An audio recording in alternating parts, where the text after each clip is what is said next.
Out. Yeah. Cool.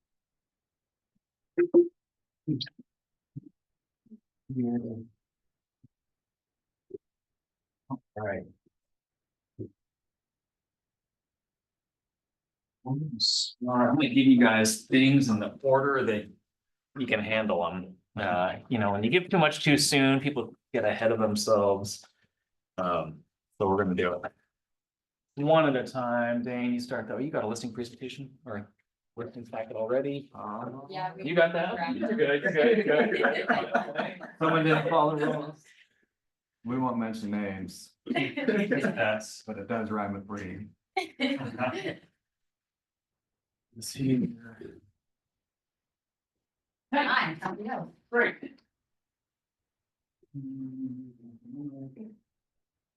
I was just telling them I wasn't gonna give them everything at first, and then we're just doing it. All right.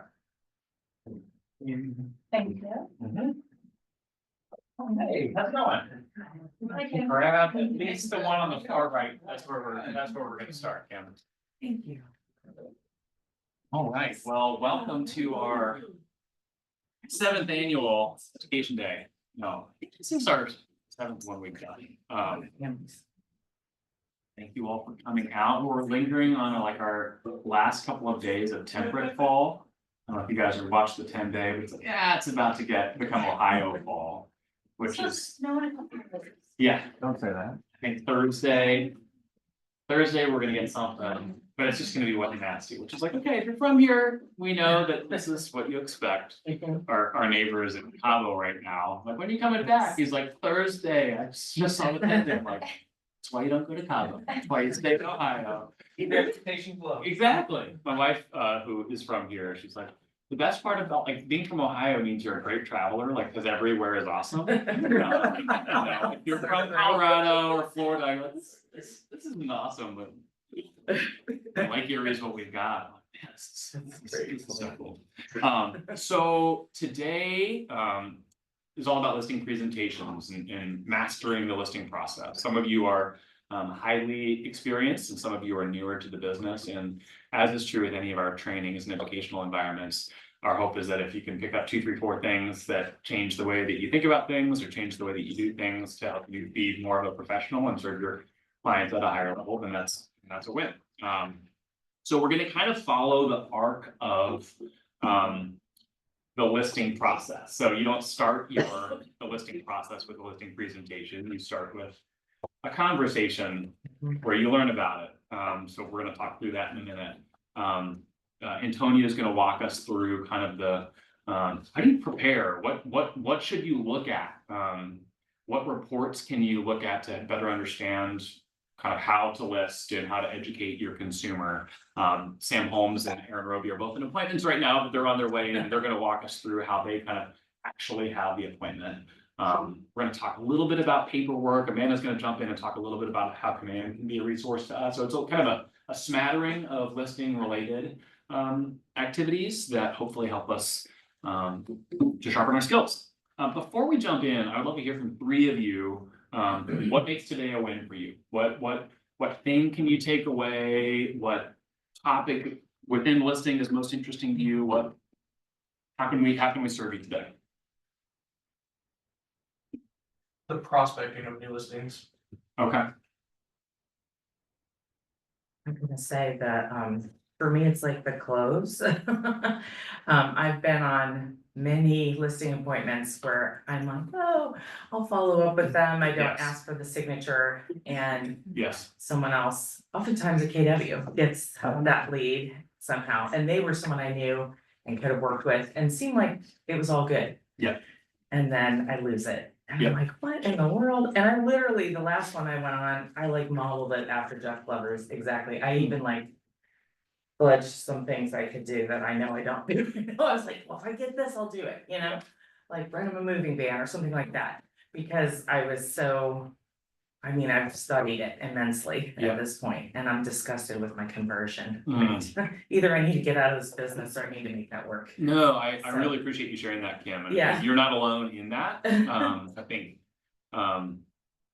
if you haven't lost out on a listing that you thought you were getting, then you're not really trying in this industry. It's happened to the best, you know, the best in the business, and how do we show value and close them without giving away the value, and before they go in a different direction, Right. which is happening a decent amount right now. So you're not weird for saying that. I appreciate you saying that. One or two others? Jake, how about you? I figured. I mean, I'm still pretty new, so literally taking in anything and everything. Great, how about you? I'd say like making mine more like different than others. Cause right now mine's kind of just like a basic presentation, like nothing really stands out. So just, I guess, having more information in my listing presentation and making it different. Yeah. That's a challenge because at the end of the day, we're gonna talk about a lot of the same things. So how do you show unique value without missing some of the boilerplate things? Cool. Well, Mike, we're not gonna go deep on prospecting, but with you saying that and with us having 3 hours, I'm gonna find a way for us to work that in. So let's talk, and this portion is gonna be conversational. Every listing process starts with a first conversation. Hey, my friend's interested in listing, here's the number, you can reach out to them, or someone reaching out to you, hey, Tara, we're thinking about maybe selling our home this summer, I would love to meet with you and talk about that process. They've not committed to you, they haven't committed to necessarily selling the home, it's more just you know that they're interested. So let's talk about what happens in that. I'm gonna say this is a phone conversation.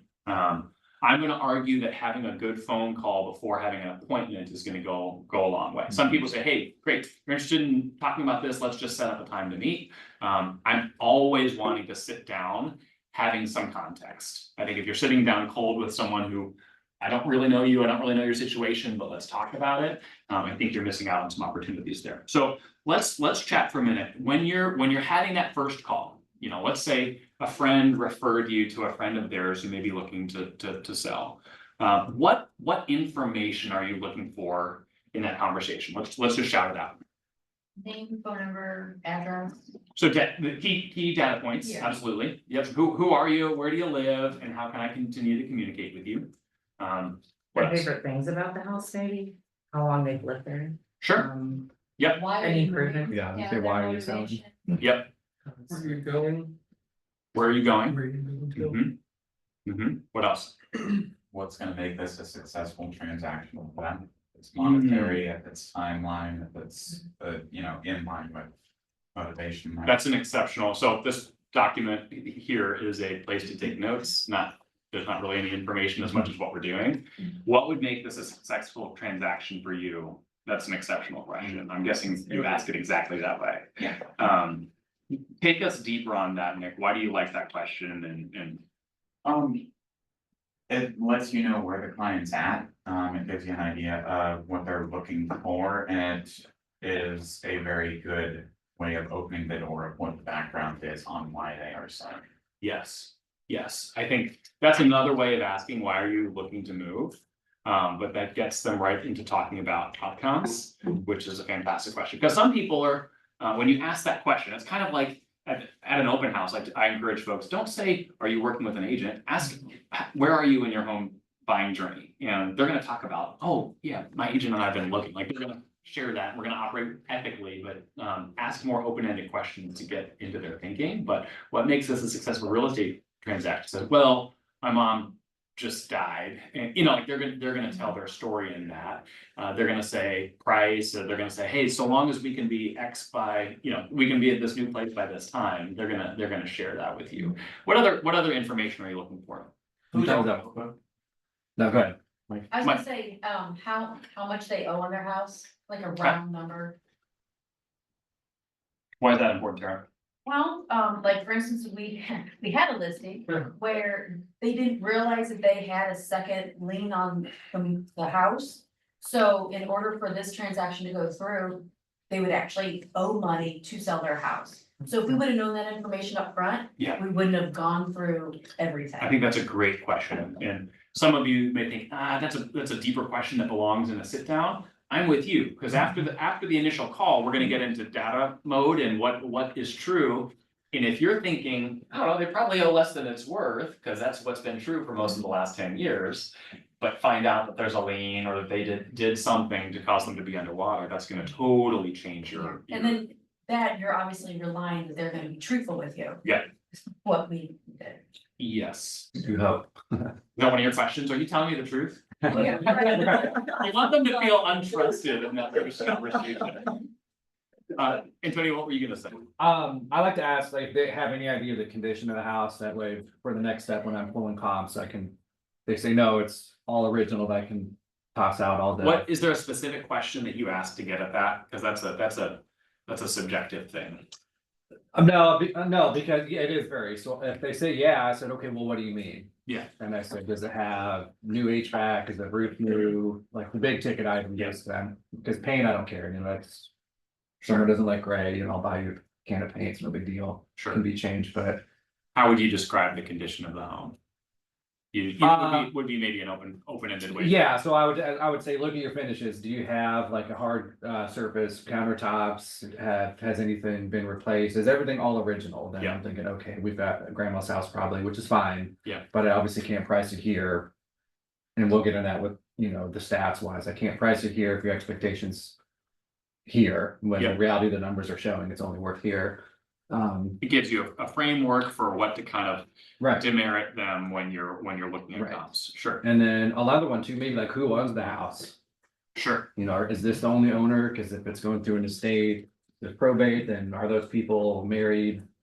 They have siblings, how many people do I really have to deal with? Absolutely. So that's kind of where I'm going with it, I is thought who you owns were- the house, but in addition to that, who else is gonna be helping you with the decision on this? Correct. Cause just because someone might own it by themselves, doesn't mean, Like the elderly. yeah, I mean, someone else might be helping with their decision that could end up not liking you. Cause I specifically want all decision makers there when we set up the appointment, because I don't wanna have to re-explain it.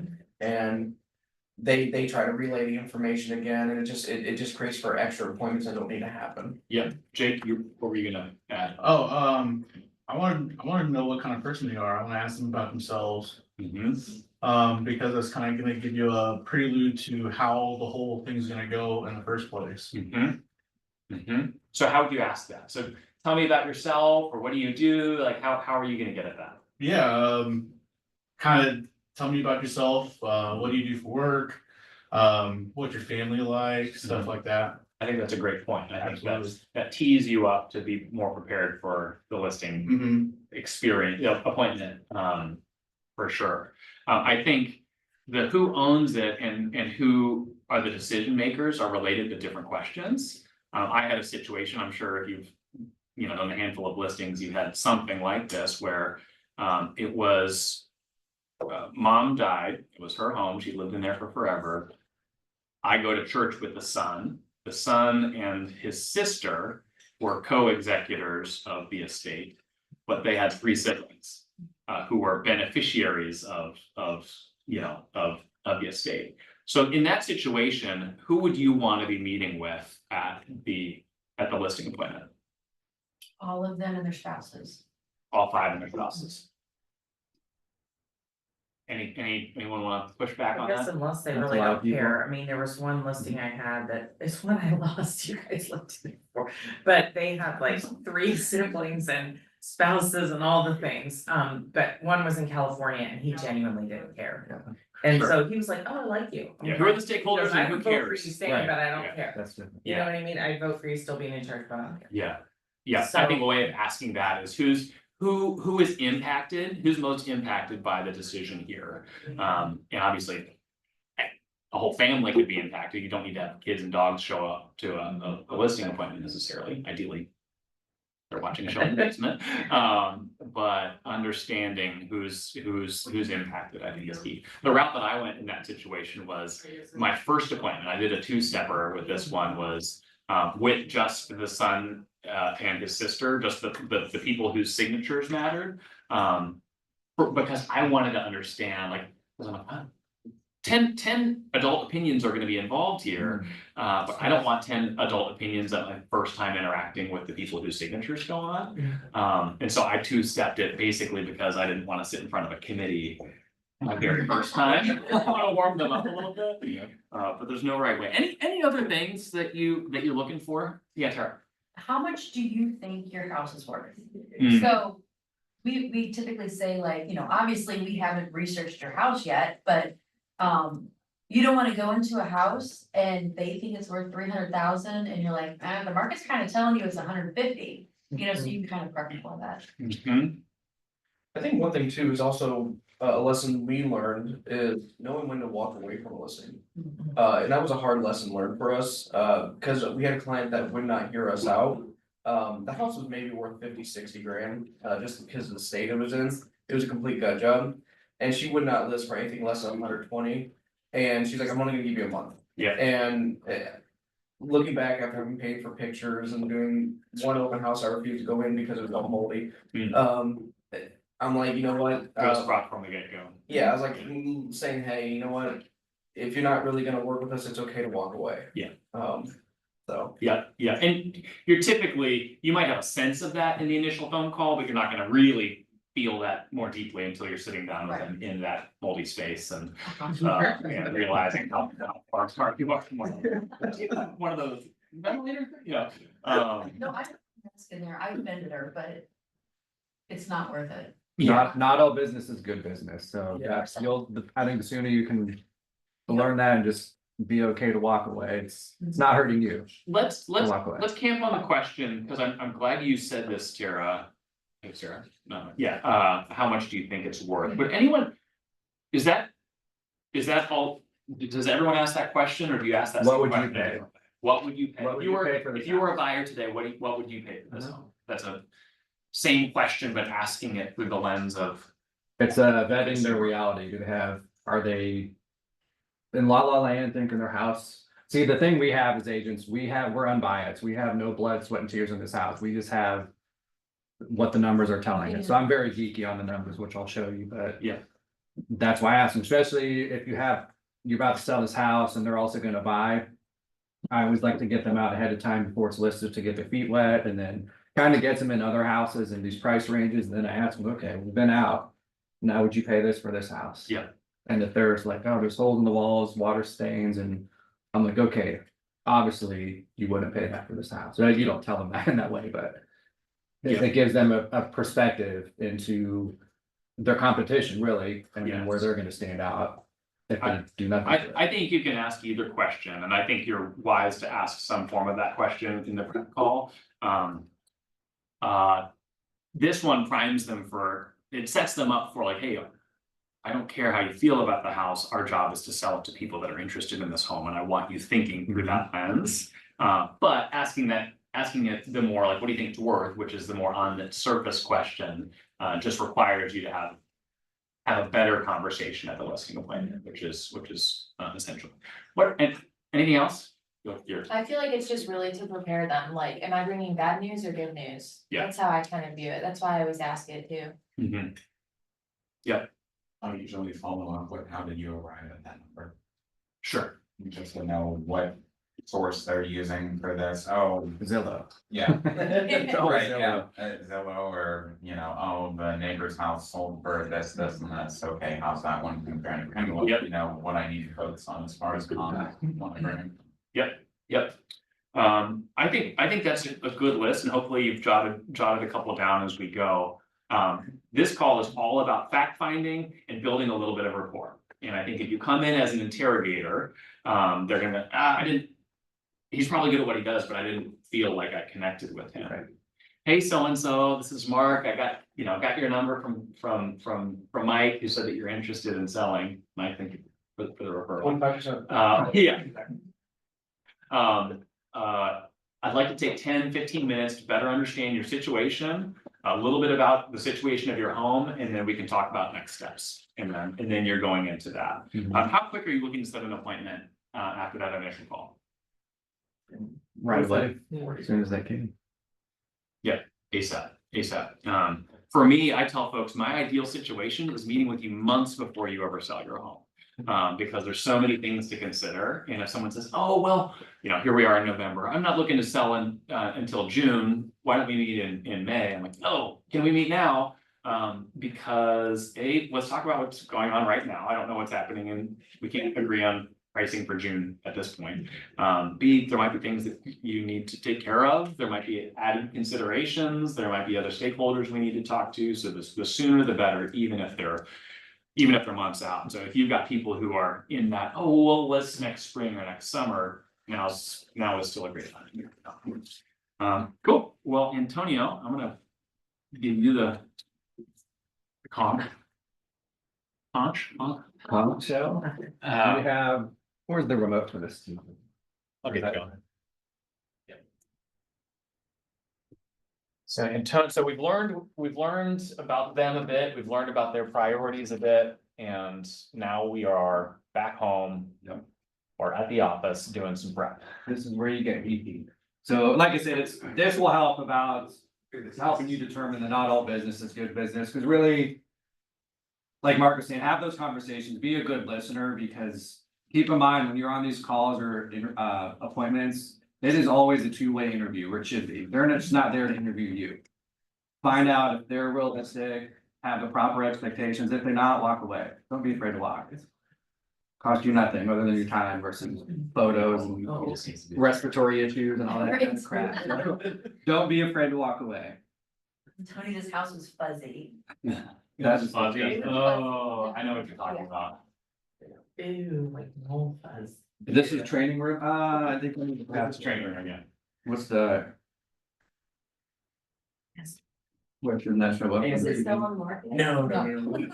We Did not try to renew, because we're like, she's not gonna work. We actually, So she never told it though? No. Did it go back up with someone else or no? I think I checked like 2 or 3 months after and it wasn't, but we actually got an offer for 90 grand and I'm like, you need to take this. And she's like, no, county says 120. I was like, Your taxes paid for. yeah, I was like, no, I was like, they're giving me 40 grand over what it's worth. And she's like, no, won't do it. I'm like, It's okay. a cash deal. And I'm like, oh my gosh, this is Yeah. your stars are aligning. Oh, man.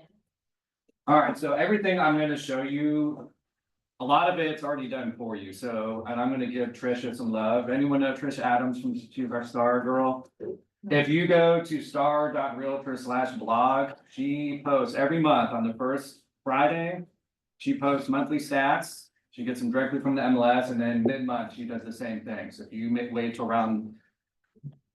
I think she posted the mid-month on the 17th, today's 19th, yeah, she posted those 2 days ago. They were just on the blog this morning. I'm gonna show you though.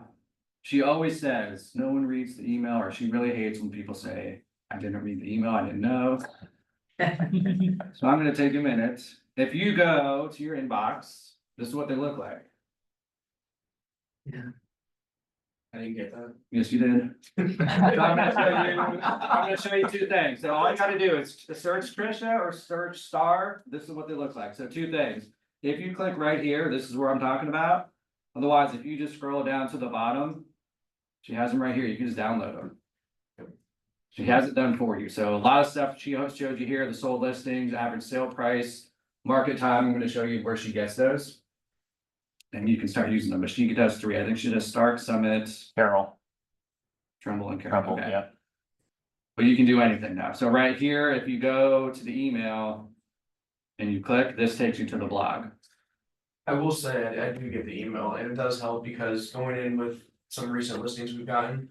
Explaining, hey, the market is really about 29, sometimes 40 days now. Yeah, Before it's under contract. Because I think a lot of people have that expectation, sorry, I'm taking away. They have that expectation of, oh, I heard this sells in 5 days. Right now, the market is slower, helping to prep them for that, this has helped. Yes, big time. And I mean, it's, you repost a blog. I mean, you can, here you go. She has a whole. Throw that in ChatGPT, ask it to reword it, and pretty easy post. Look at all that. Mhm. So if you don't do what I show you, at least It's a good pro tip. go back to her and use what she can show you, all right? So, let me show you exactly how she gets here, okay? Is everyone on their laptop? Do you have them? Alright, so I'm gonna show you basically 4 different reports, really 5 with Trisha. So the one we're gonna start with is the NAR report. Oh, they just moved it again. You wanna do like plus, just to make your screen a little bit bigger? Yes, that'd be great. Oh, to zoom in, you mean? Yeah.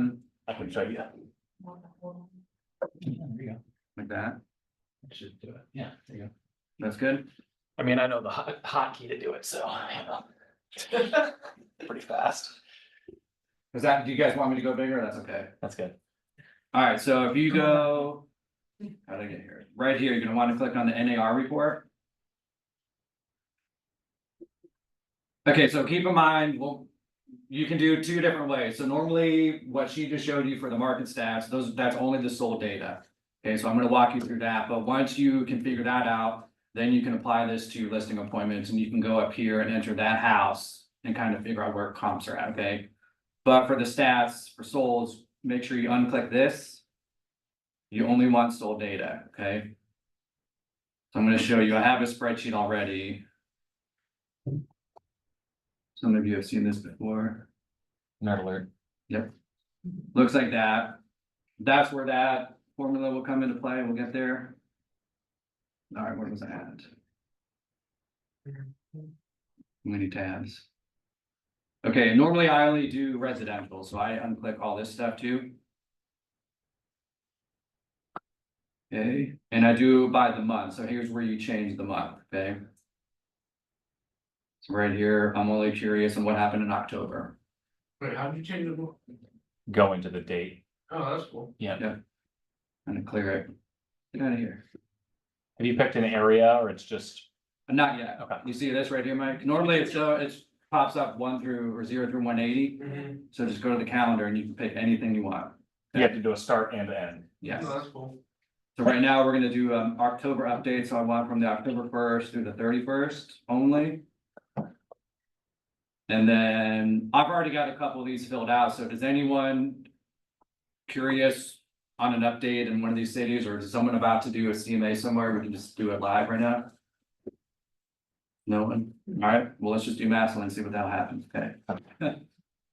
Alright, so we are gonna pick Massillon. Maslin and City. Yep. So normally Trisha would leave this blank and right here is where she's putting start for some of it, like I said, depending what you're gonna look for. This is what you want to use, okay? We're gonna keep it basic, that's all we wanna do, so generate reports. And this is what your NAR report looks like.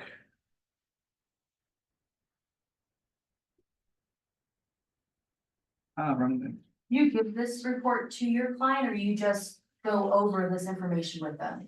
This is my homework before I go there, but then I will show, I put all of this together in a report that's not Yeah. scrambled numbery, because no one really wants to look at this crap. Say, are you doing something where you export this so you can put it into Excel and then do like a VLOOKUP or something? Not in Excel, so I'll show you, we're jumping ahead, but we'll get there. I use Cloud CMA is what You I got me nerding out, alright?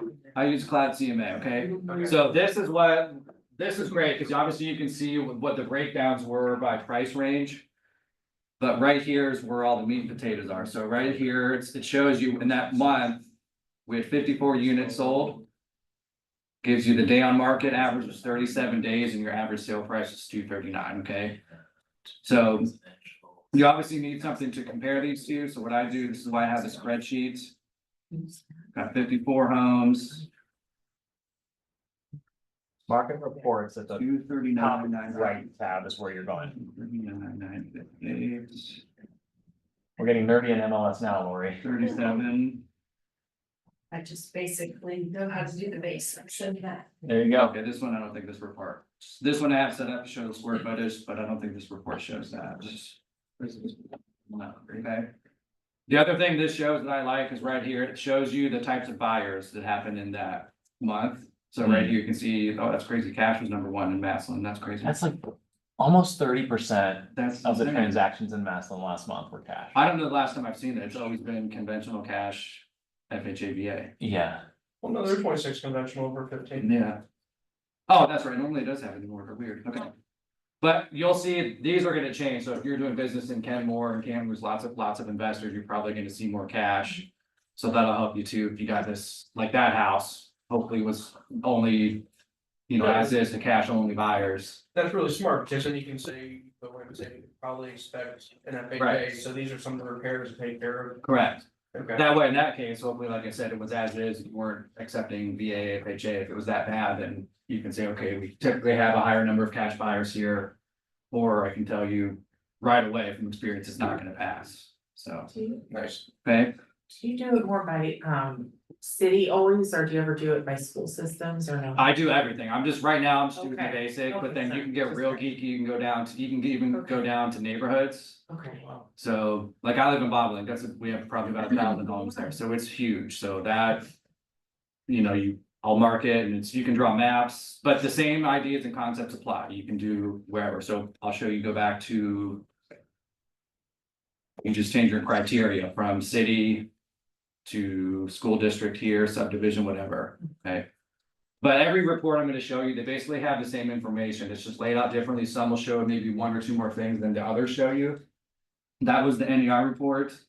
The other one is the MLS statistics report, So that obviously, we're gonna keep it all Massillon, right? Oops, I forgot to go back and show you the difference. Let me do that real quick. Why we compare them, okay, so what I'm gonna do now is, I'm gonna clear out the dates and I'm gonna go back a year so we can compare how the market's changed in a year.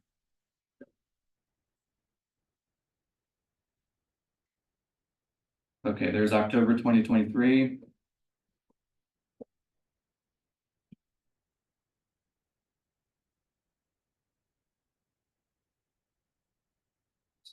$64.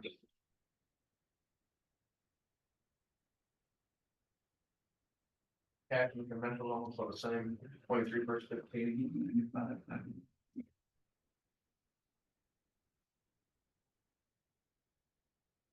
And 22.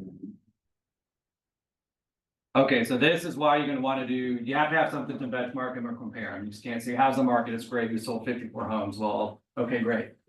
So now it's even better, so this is where that formula comes into place, is this line right here, it shows the difference in.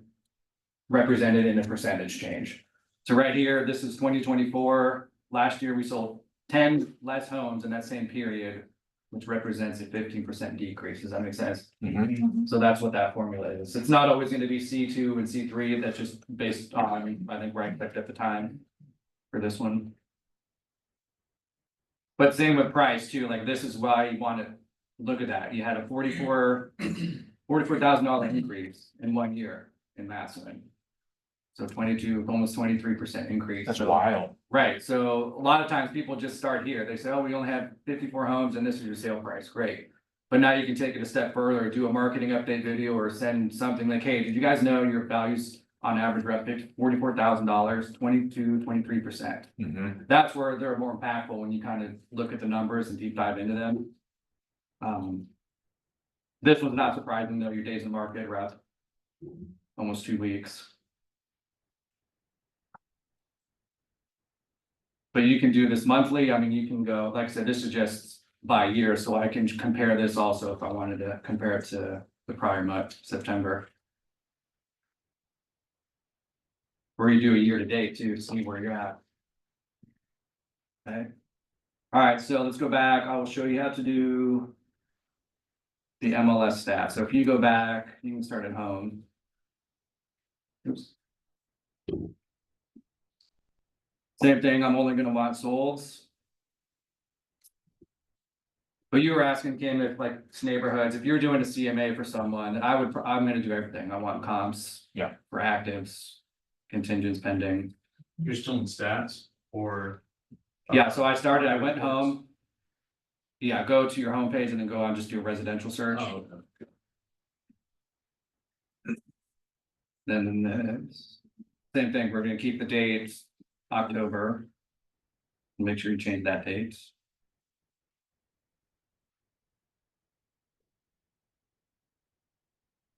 This is laid out a little different than the NAR report, so make sure if you're here, this is where you get the condos and also your single family only. And we're doing what, maximum?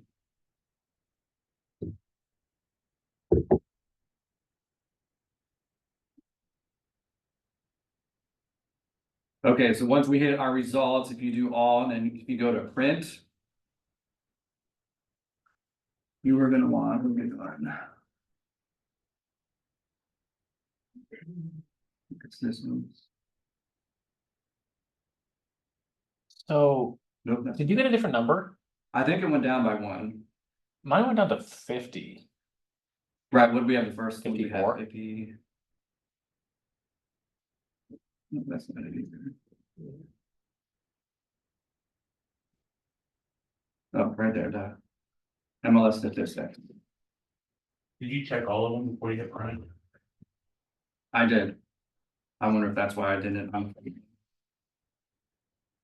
Alright, so you selected all. Alright, so this again, same information, it's gonna show your averages here on this line. But here is what I like on this report that the other one doesn't show it. So this kind of can show you if you have concerns about pricing, where to put it. So we had what? 50 homes. So right here, 26 of them sold in the first 30 days. So about half. Right at about 100% of their asking price, the other half sold in the second month. So sometimes you'll see this number a little lower, it might be like 98%, they're not getting their full ask, but over here, sometimes you'll see like a 101, 102, and it's obviously with price drops, they're getting more. But that gives you like a good idea too, so if you have a buyer that's saying, what's your average here? Okay, your average is let's call it 235, but you have this person that says, I want 320, and you're like, it's probably not gonna work, you're definitely not gonna be one of these people selling in the first 30 days, you know, you might be one of these people out here. 120 days, so. That's a helpful tool, like I said, you're really finding out, do they have realistic expectations on the price of their home, are they actually watching HGTV, do they have someone like you that's giving them real life data? So this can kind of gauge, are they kind of, like I said, la la land, or do they have real numbers in mind? And that can help you, if they're trying to price it crazy high. And that's high anyway, then you can tell them, look, you're likely not gonna be selling in the first 30 days, so expect to be somewhere here with price drops. Okay.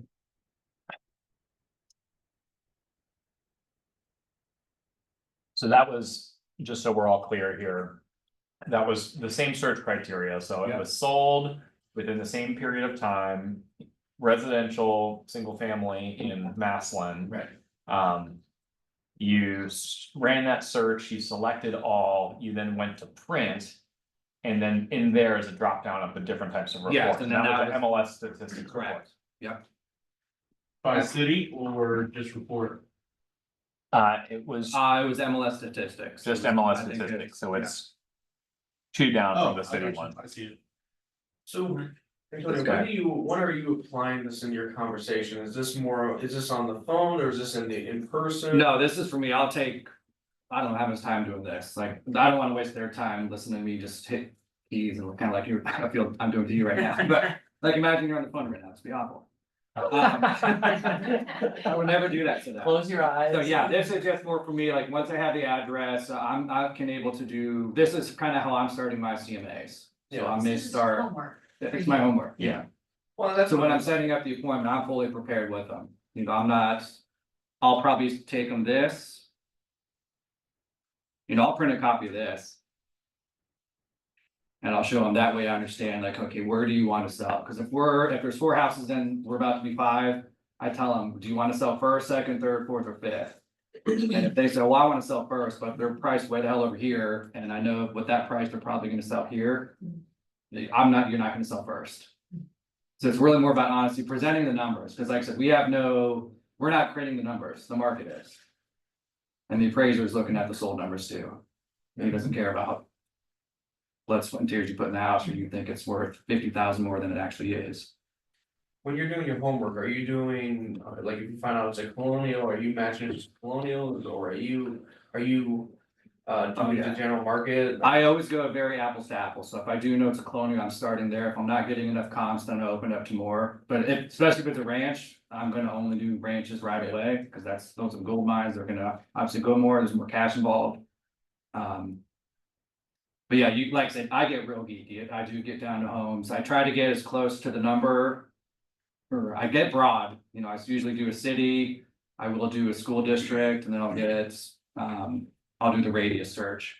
But I always start, when I do the radius search and get closer to what I'm looking for, if I know it's a 3-bedroom ranch, I'm starting off only looking at 3-bedroom ranches. If I'm not finding enough, then I'll maybe open up to 3 or 4 ranches and then open up ranch the style to something else. And just see how that changes the numbers, because like I said, these numbers are always gonna give you an average. So once you start playing with parameters, opening up different house styles, see how that average compares to all the other averages. Eventually, you'll get an average price per square, and then you can apply that to your square footage and then see how that aligns and all the other numbers you're looking at.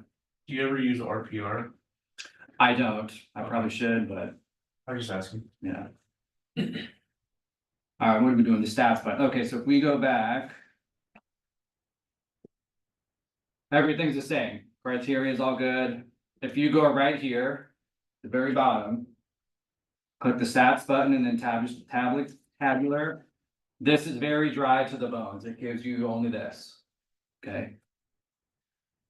And then there's a line you wanna look at, okay? So again, this one does give you the square footage, I'll put that in there, 1672. Average year built in 1929. And then this will show you too that. How did you get to this one again?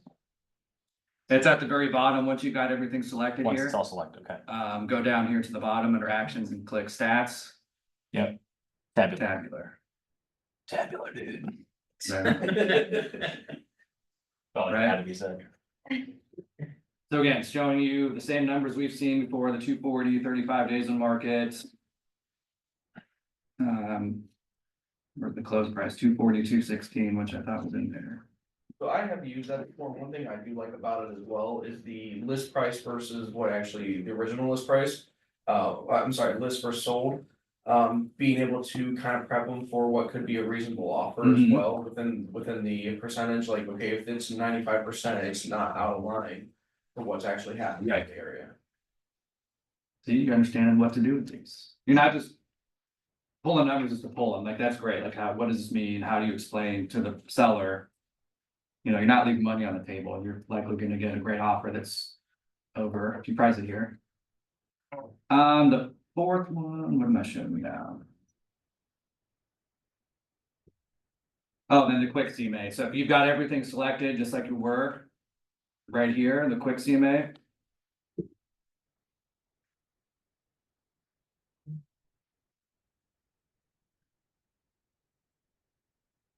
Gonna look like this, like I said, no seller's ever gonna wanna look at this.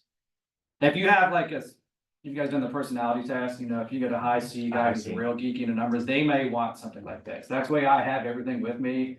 A lot of times you can just tell, some guy just like doesn't care, just wants to, hey, tell me what it's worth. I'm not bringing this is more for me, but if I know it's a good leave behind.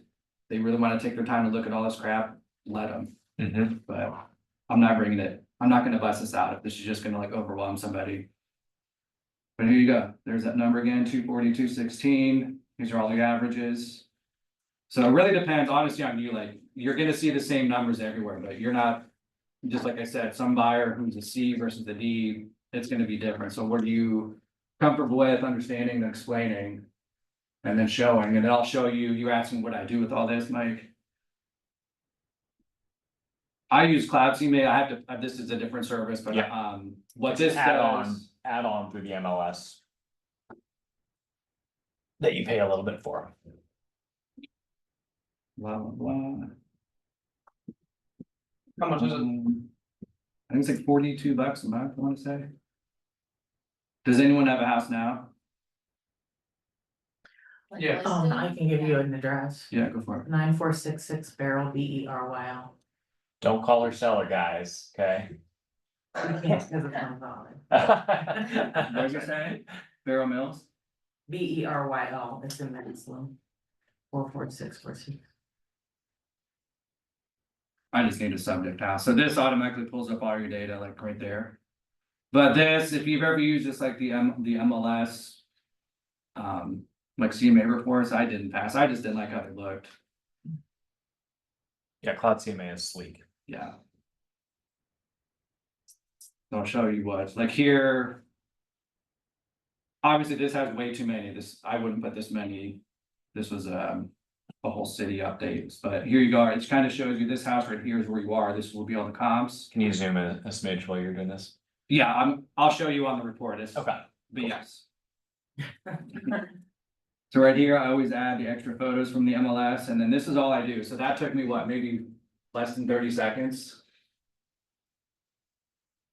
So watch when it's done, like it makes, I think it just makes you look better, like it shows you everything, like presented in a nice way versus having all those numbers in your face, which no one wants to look at. That's why I don't have that conversation on the phone, it's. They're zoning out, they're probably watching TV, just staring at the ceiling, wide. Like, this guy won't shut up about numbers. But this is good too, like if you're going to an area you're not familiar with or something rural and it's kind of more. Not as easy to get good comps, you know, you may have to go out. That's taking so much longer.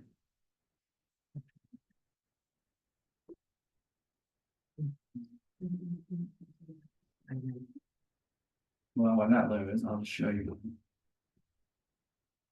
Next playing World of Warcraft in the back, so you're killing your bandwidth. This is what they look like. So normally they'll have, this is kind of more zoomed in, so right there, your subject house is there and it has everything around you. And again, that, I didn't do anything, I just told it what comps I wanted to use from the MLS and it lays it out like this was what, a 42-page report. But it has everything, it kind of like, and it showed the photos, shows the days on market. Price per square, everything. This reminds me of the RPR reports, why do you, this is a service you pay for, is this like, this is better because you put your own? It's branded to me, I can do this, you're on everything. Yeah, that's what RPR does too, I just was curious. So yeah, I'll have to look more into that, I looked at it when that first was around, but I was using this already, but. Yeah, Maybe that's one thing. it does to look get rid of. pretty similar. Just- But I always include the photos too, because people are like, that way they can see what I'm seeing too, you know, That's good, like, that's why I was asking how the house is it original? Yeah, It has been updates, cause this one, Mhm. you know, there's no grant, I mean, it looks nice, but it's not. See, I'm already seeing a ton of paint colors there, so Mhm. that's giving me a little anxiety already. Itchy. yeah. But something like that, you know, if you can have it like, hey, is it all original house versus if I see one on here, I haven't yet. I'll show you the rest of the report.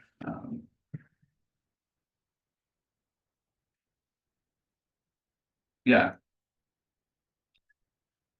Like if I were to see one on here that I know was, you know, granite, this and that, like, see, that one looks a little nicer. See, one paint color, Mhm. and I bet you that one sold more, 191 and 17 days versus.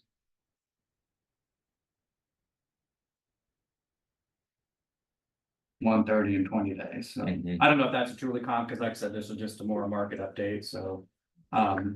But that helps, you know, if the conversation is, you know. My initial thought is to do as is. But if I say if it's paid off or I always ask, do you have some sort of budget in mind, you know, we're gonna walk through the house right now.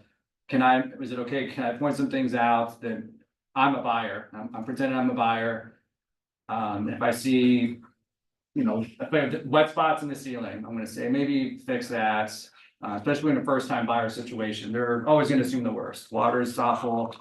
I mean, I can only imagine the first time buyer going into that house and what they were thinking, Yeah, it was an investor Yeah. friendly situation. so. I mean, I have those conversations too, if I have a house, you know, this one was 130, I think the last one was 190.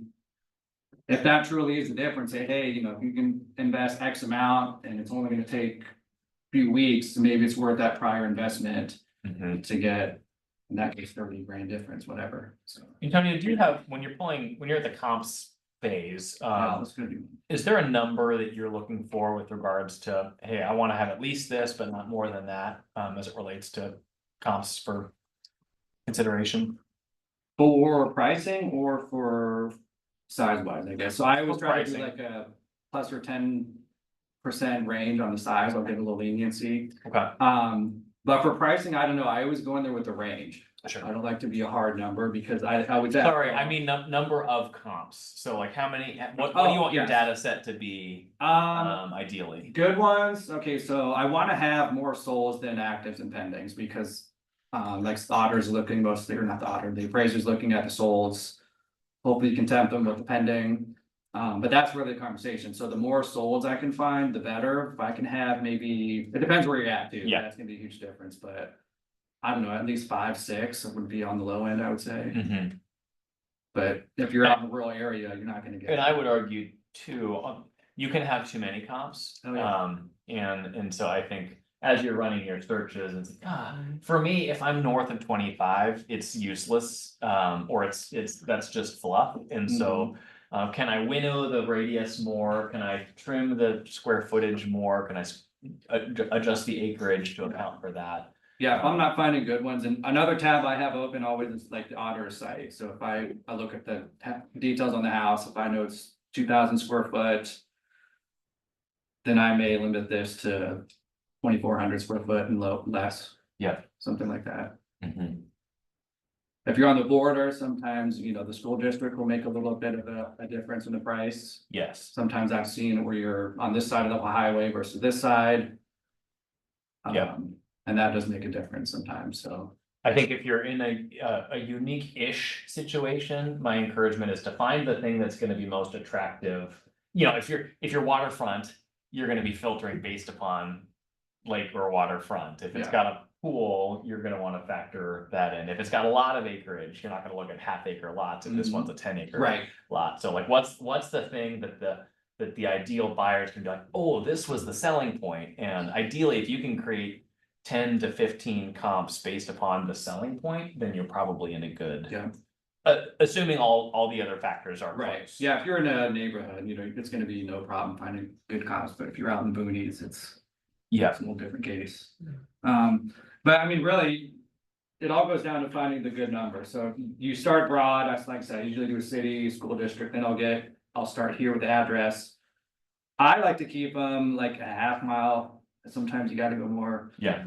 You're just not getting them, I remember we had to go like 5 was okay way back in the day. The more unique it is, or the more rural it Yeah. is. But on those, then I'm not just doing the souls, like I said, I'm doing these. To get everything, the full idea, Mhm. you can draw, I forget who asked about. I think it was Kim. You can draw your own map too, it doesn't have to just be school districts, you can do whatever you want. Remember I did it in your class once, cause I came to something else you did, and then, of course, I went home to do it, and I couldn't repeat it. It's like, there you go, if you wanna do that, I got 18 houses there. I mean, it's really, you can do anything, really, it's what do you wanna find, so everything's here. In the criteria page, but start broad and then get real narrow. To where, yeah, ultimately, you're gonna want it up here, but if you're just doing a market update, that's how Tricia did it. Start there. Yeah, you don't need to fill in every field, for No. sure. I usually am not gonna touch baths unless I've got loads of comps. Yeah. And like I said, you've already talked about like, what do these numbers mean, but have something to benchmark them against, so. Especially Maslin, that was huge, 44,000. But I think I did North Canton too, yeah, this one doesn't, okay, look, you're not gonna go on a house in North Canton and say, hey, Mr. Seller, did you know you're doing really crappy, you're down 70,000? That's not what that means, it's on average, Yeah. but I guarantee if you check North Canton another month, it's gonna be different. Don't scare them. Averages can be deceiving. Exactly. That seems kind of low too. It does seem well. Alright, I think that's really the reports I wanted to show you, but. Yeah, that's all 4 of them. Where do you use your equation? Okay, so that was for the spreadsheet, so that one I've got it set up, so this. This is just an easy, this minus this. This one gives you the same answer represented as a percentage, so that's only one home difference, but that represents a 0.30. Change, percentage change. It's really the most effective here, it's like here, like that, that's huge. So you may tell someone, hey, you're doing really great. How great? Well, you're up on average $44,000. Also 23% on average from last year, That's where that number is. If I'm seeing a significant trend or a trend worth noting, I'm gonna go look at the actual data to see like, oh, was there a $1 million home sold in Massillon that's gonna, you know, okay, that's not gonna really be applicable to this situation, but it's like, no, a bunch of them sold in that 240 range, then that's worth paying closer attention. Yeah, and it was I think it was the stats button that showed you like the full layout of by price range. I think it goes by 50,000 increments. And Mhm. you may see one that's at the very end, really skewing up all the averages. Or really low, either way, depending what market you're in. Mhm. But I don't know, just learn to be geeky with the numbers, I guess it's. And don't overshare too, that's the other thing, like, don't try to scare someone in North Canton thinking they just lost $70,000 in value. You know, if you're doing a market update, wanna hit the 5 cities, then maybe don't include something like that in that update. Hit them next time if you're doing better. Mhm. Well, you could also argue the point though, is different types of houses being sold, No doubt. And so you're last year, unique this year. yeah, and last year the square footage was like 300. Yeah, Extra room. yeah, those, I think the ones I did didn't change much. Some got a little, Stark got a little smaller, it's about the same. Yeah, see, on average, we lost about 400 square foot there in size. This one, I don't know, I didn't do yet, but Yeah, and I would say. You know, we're never gonna pull out the spreadsheet for the average client unless they're just an off the charts C and they, you know, hey, you want me to show you your spreadsheet? My spreadsheet, ooh, yeah, let's do it. Chances are I'm gonna say no. Yeah. I think it's helpful for you from a homework standpoint to say like, hey, is this community generally becoming more desirable or less desirable, as indicated by statistics? And what's the average buyer sentiment on this community? Like that's the thing, you know, we're not gonna say, oh, Massillon's up 22%, so let's just do some math. When did you buy your home? Okay, let's just do some, put it into an equation. Like that's not how this works so much as to better understand consumer sentiment. See, I usually have like the top 10 where I go. This is another reason, like if you're thinking of like, how do I want to spend some advertising money or who like farming? Like I would go right now to Massillon and say, did you know? Yeah. You know, send a postcard, on average, your home values are up 23%, which is about $45,000 on average. What could you do with that equity? Right, something like that. So if you're. Like I said, if you got some money to spend, like what can I do? How can I hit some new areas? Where should I try? You know, pull some stats and see where the values are at. That's a Cause great. I guarantee if you didn't know they were up that high, they sure as hell didn't know that either. So. Be knowledgeable. Zillow doesn't know. Oh, great. Is there somewhere where we have access to this document? No, I mean, I can share with you. I mean, that's really all I used. I mean, and I didn't come up with that. I just asked.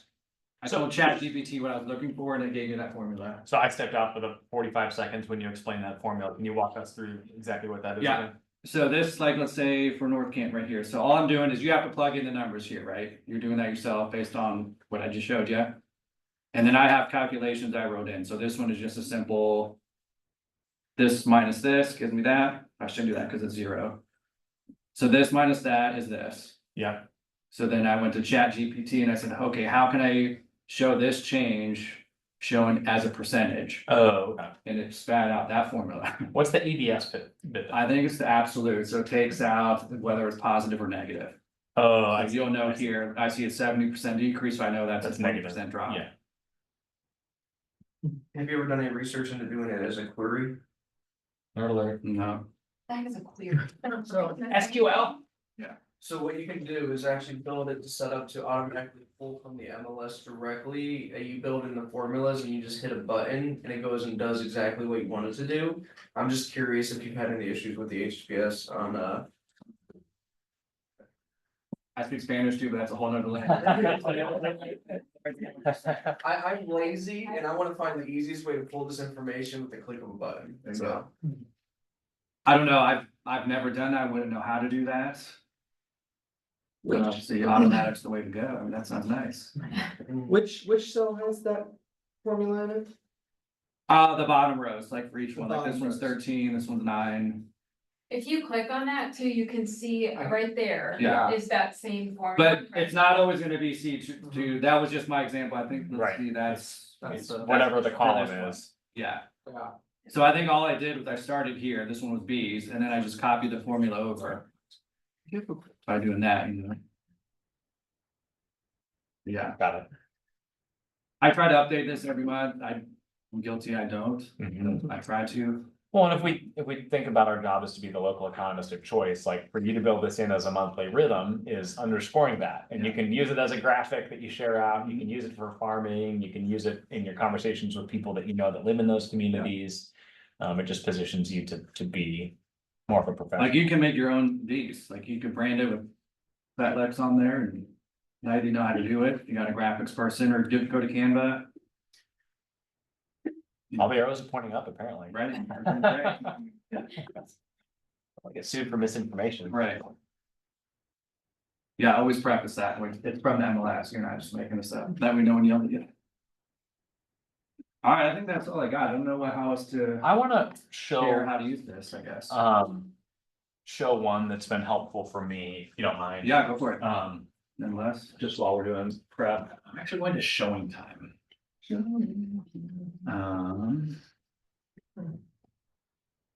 Why am I not seeing it? What's on the top? There it is.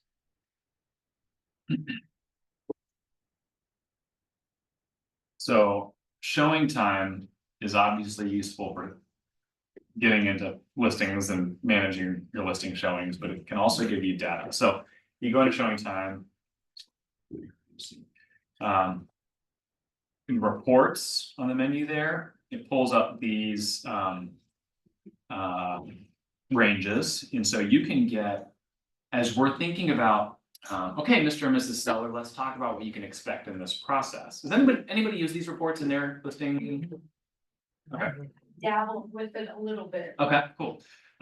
It can help set expectations, because our job is to help them understand what they can expect, and we're gonna serve you at a high level, but the worst thing that happens is when people say, I was made to believe that this would be the thing that happens, and here we are weeks later and it hasn't happened. And so the pricing benchmark, you can do better reports once you have a subject property. Hey, here's what homes at this price range are getting from an activity standpoint, because people, you know, the funnel is people see the home, they get into the, you know, they see the home online, they see the home in person, and then they decide whether to write, and then we move down the funnel. And so first we need for them to see it, that's our job to market, and then showing time helps us understand what the activity can be. Oh, that's the wrong one.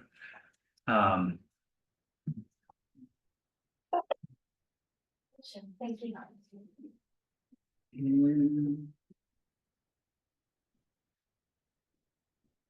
So the target market analysis enables you, so let's just use Maslin because that's what we're talking about today. And let's say you just spoke with a seller who would buy their home back for $250,000. So we're gonna create a range that tells me, okay, they wanna sell it around there. We're gonna go broader range. I'm setting it at 200 to 300. You know, you can go as wide or as narrow as you want. You can set the increment by, you know, I'll go by 10,000. Let's say it's a 3+ bedroom home, and let's look at the last 30 days of activity. That enables us to see number of showings within that period of time. And so by price point. So you know, in the last 30 days, the average listing, and this is that average. Here, we can go down here to see the actual data. So from 200 to 209,999, 20 total showings, 8% of the market was shown at this price. Average is 19.3, weekly is 4.52 as far as number of showings per listing. And that's in a 30-day period. And so this is helpful. You can argue that this could be a valuable part of the listing conversation, or it could be a valuable part of your week 1 check-in when it hasn't sold after the first open house and they're curious about things, to pull up and say, okay, the average showing received, well, would have been.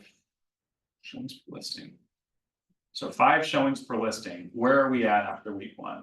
Okay, are we seeing the sort of activity that we would want? Obviously, there's higher numbers in, you know, the 220 to 230 range is apparently just a killer.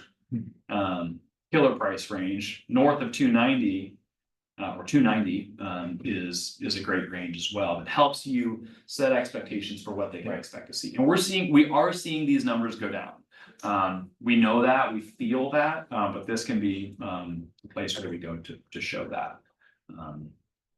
Not as much a listing presentation thing, but a listing check-in. I think can go a long way. Yeah. Can you go back though, show which report was that? This was the target market analysis Okay. report. Does anyone have an active listing right now? That we're struggling with? Sure. It's 8813 Clinton. I think it's street, Yeah, Clinton Road. road. Isn't that wrong? Oh, it's in Cambridge. Off road. 8813, you said? Yeah.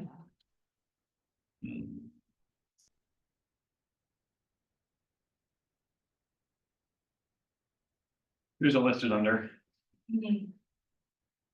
Well, we're but I'm the first one. In Mars. Hmm, You don't exist. I'm. Maybe that's why it's not getting any showings.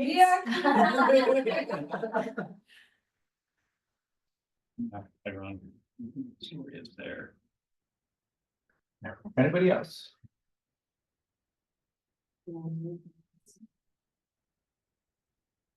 Yeah, I'll have to look at that more closely. Let's look at this one. We can look at one of Antonio's recent ones. This is closed out. Casey? Oh, yes. This is just an activity. That's not an actual one. You wanna try one more? Yes.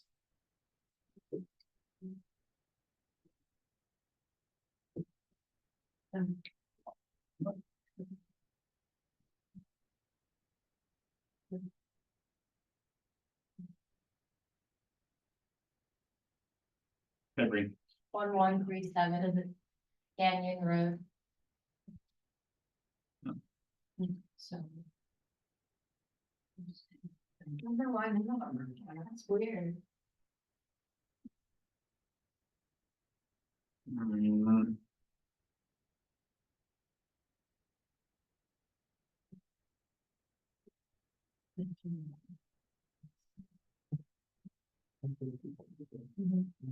There's something formatting wise that doesn't want to behave. Yeah. Play around with that at your leisure and see if you have more luck than I did just now, but Where did you do that at? in reports and showing time. And then what? I was going for the pricing benchmark report. Which basically should show how your comps are performing relative to your listing. My tab isn't like that.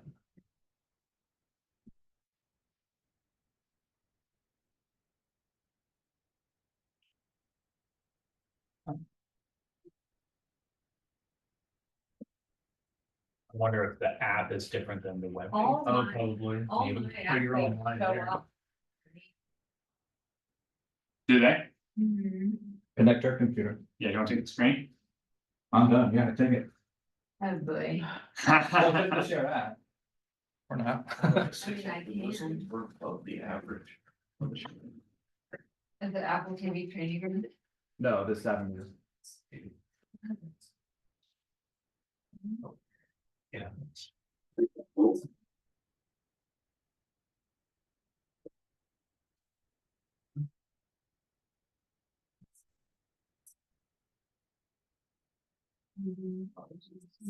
That's little. There you go, that's less little. So.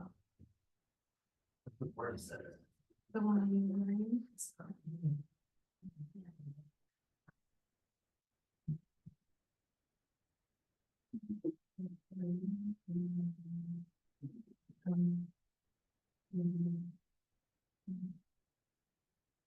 But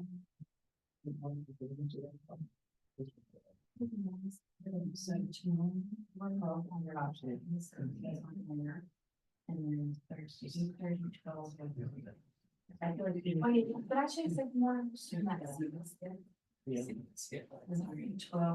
Almost watched that one the other night.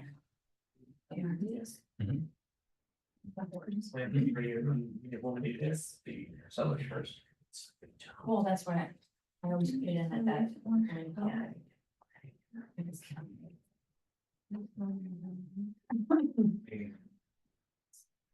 Yeah, try.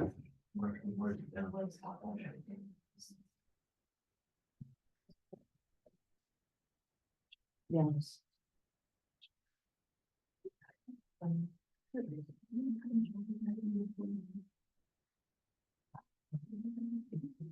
Not sure. Well, we're not gonna go deeper on showing that right now. You can disconnect if you'd like, Sam. It sounded nice, so. It did sound nice. It was a good theory.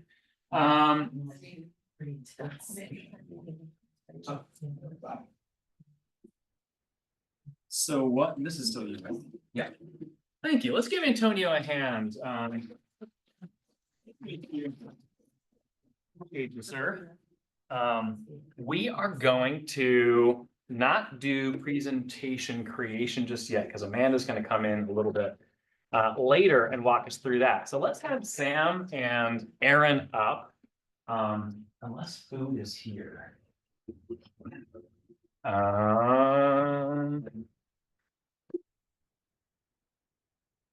We'll get started with you guys and we'll take a lunch break and then continue with you guys. Sounds good. Is that cool? Yep. Sam, why don't you come first? Sam Holmes, everyone. Let's give a hand.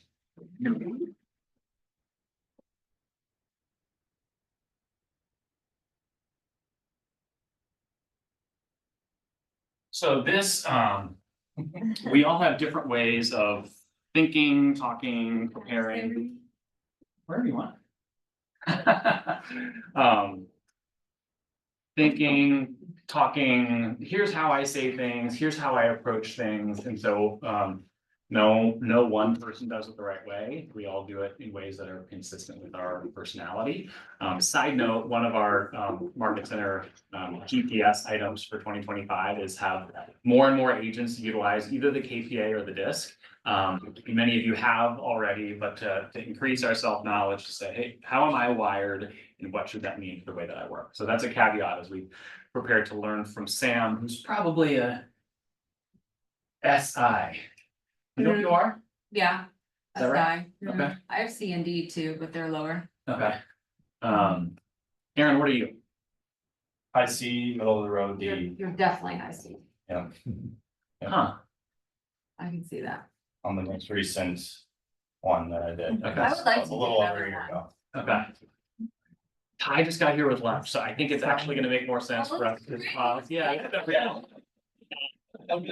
Let's eat for 20 minutes, and then we'll pick back up with Sam then Aaron. Nobody wants to listen to someone when they're hungry and Yeah, well, it's like, great, yeah, it's 11:14, let's reconvene at 11:35, to keep this rolling.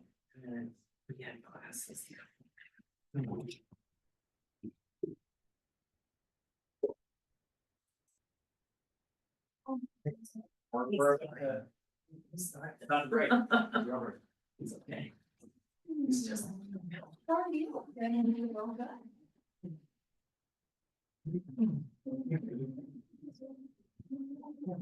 Yeah.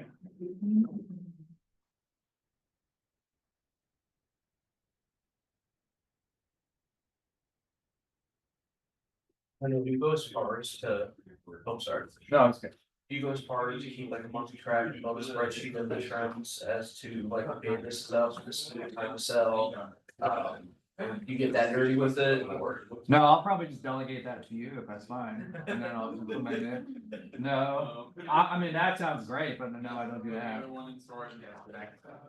Does that, you were talking about something, So query. okay, that, would that do that? So the reason why is I was just trying to see if I can get into it, but because it's, the password protected, you have to, there's a setting. You can do it, as long as you have the password, and I just can't remember the exact way. I can't remember the exact way of setting up, but you can build it to where it goes in and pulls directly from that site, you base it off the parameters of what you want. You hit a button and it automatically pulls it within about 10 seconds, and that we don't have to constantly keep repeating yourself. You just reset the parameter you want, and you'll have it in about 10-15 seconds. Nice. The difference is when I built it at my old job, I didn't have to do the login, I already had access to the site of the form from, just immediately, so. How was this class? I don't Say it was good. I'm learning out a little bit, so. Yeah. But if anyone knows their code, it'll help. That sort of stuff just sounds beyond my abilities and knowledge of how to set shit up, you know? Building a query in Excel to pull from the MLS. Yes. Um, How do you link it? that's what I'm wondering, I was like, 'cause you can easily pull it from like, you know, an easy source you already have, but it's, Just aggregate all the data yeah, in one nice, easy to read. yeah. Well, if you figure that out, let me know, because that is way beyond my. What kind of stuff did you go over? How to pull market stats and like really how to use them when going on your appointments and what they mean. That's probably gonna, like, did you talk about absorption rate or anything like that? No. Okay, maybe I won't talk about that. Do you guys do that at all? Why not? Talk about it. I don't know, cause it's. I want to, but gonna do this, do it for the team, you know? That's right. When's the next class start at 12? I don't know. I guess we're gonna eat for 20 minutes or so, and we'll start up whenever everyone's ready. Yeah, I thought you said it goes to 1, I thought. Yeah, that's what the Yeah. calendar said. Yeah. Did it? And my thought is simply to use it for, weekly updates, just for creating content. Okay. And not that everyone's gonna. No. All of a sudden you presented yourself as a guy who knows Right. everything, so that's more where I'm going. Yeah, when I do those, I like to pull them like on like the 4th of the month. That way it gives them less time to close, because even if you're missing out a couple houses, like I wonder if that's why the difference is, because when I inputted them, I think I did those 2 days ago versus just now.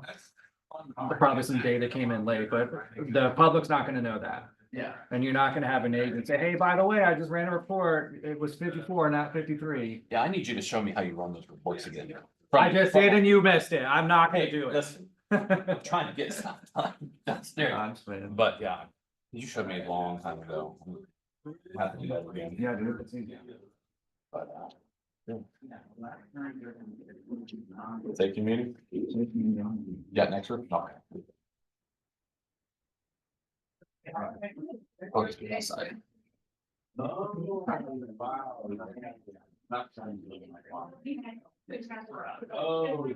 Where's the pizza from, Ashley, do you know? What's that? No. No, this was. American Home for Artists is who sponsored, I have no idea, hopefully it's.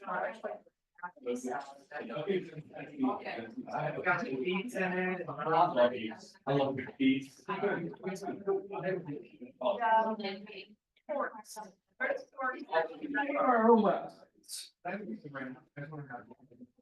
many people were here?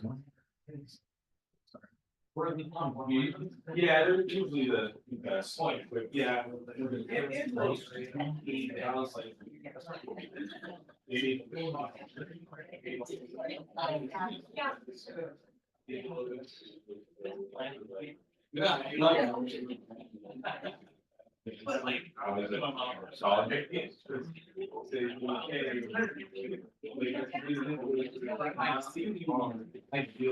Ashley, how are you? I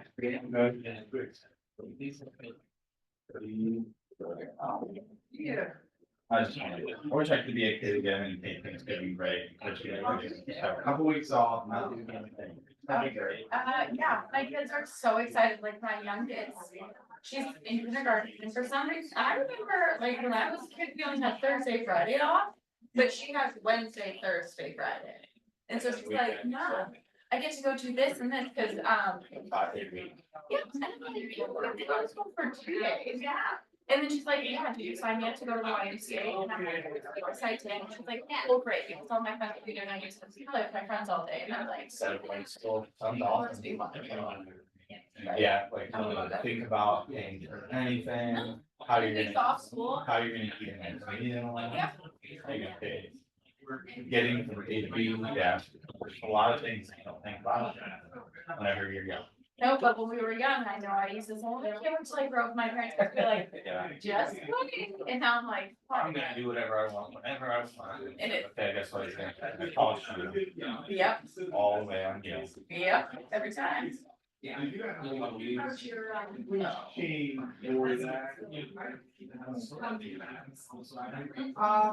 they're all good.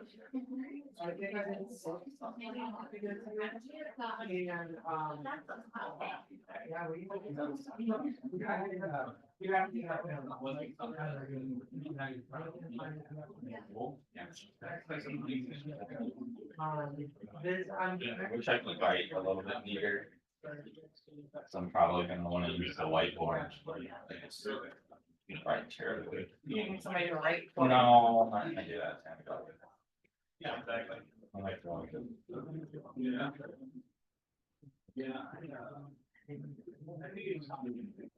Oh my god. Ready for Christmas? I am. Me too. Yeah. This is like the first year that I've really been ready for Christmas. I worked in retail, Oh, It sucks during Christmas. which sucks, and it just gotten completely out of the mindset of enjoying it. Even whenever I had my corporate job, like I worked at Sterling Jewelers, which is like, you know, Kay and Jared. And it was So, yeah. like mandatory overtime, even though I didn't have like a. You guys get commissions on, Of course not. Oh, really? Yeah, no. That's horrible. I didn't know if you guys make commissions on months. Well, I didn't sell them, so I was. Oh, on you the were team. working. Yeah, we created the websites actually. So they were so. All right, we're gonna get going and we'll get it here, so. CEO. On back in. Go on. Thanks, Todd. So it was like 2000. Have a good Thanksgiving, everyone, if I don't see you guys. Thanks, man. I hated working at FedEx during the holiday. Oh. Get one of these, right? I did not. And then, even I started working at a coffee shop, which is like, during holidays, because there's kids coming in. You want these already?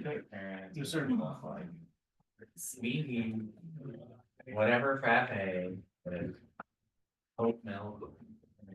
What it is, like, so caffeine. I'm gonna walk with things really quick. Well, there's like 100 people. Oh, yeah, I'm gonna buy you something. Like I should sit down. Yeah, that's right. You did go. Yeah. Yeah, he did.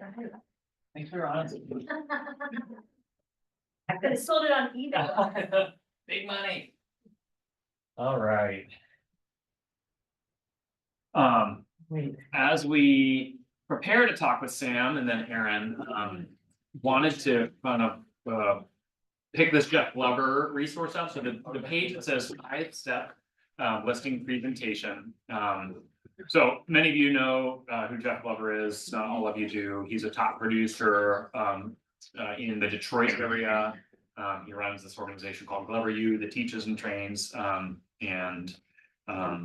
yeah, so he's a good one to take notes from. And so this is a resource. One thing that KW has begun doing more of is these kind of playbook one pagers. So top producers from across the country, they get interviewed by KW and they put together a one pager kind of talking through how that top producer does that.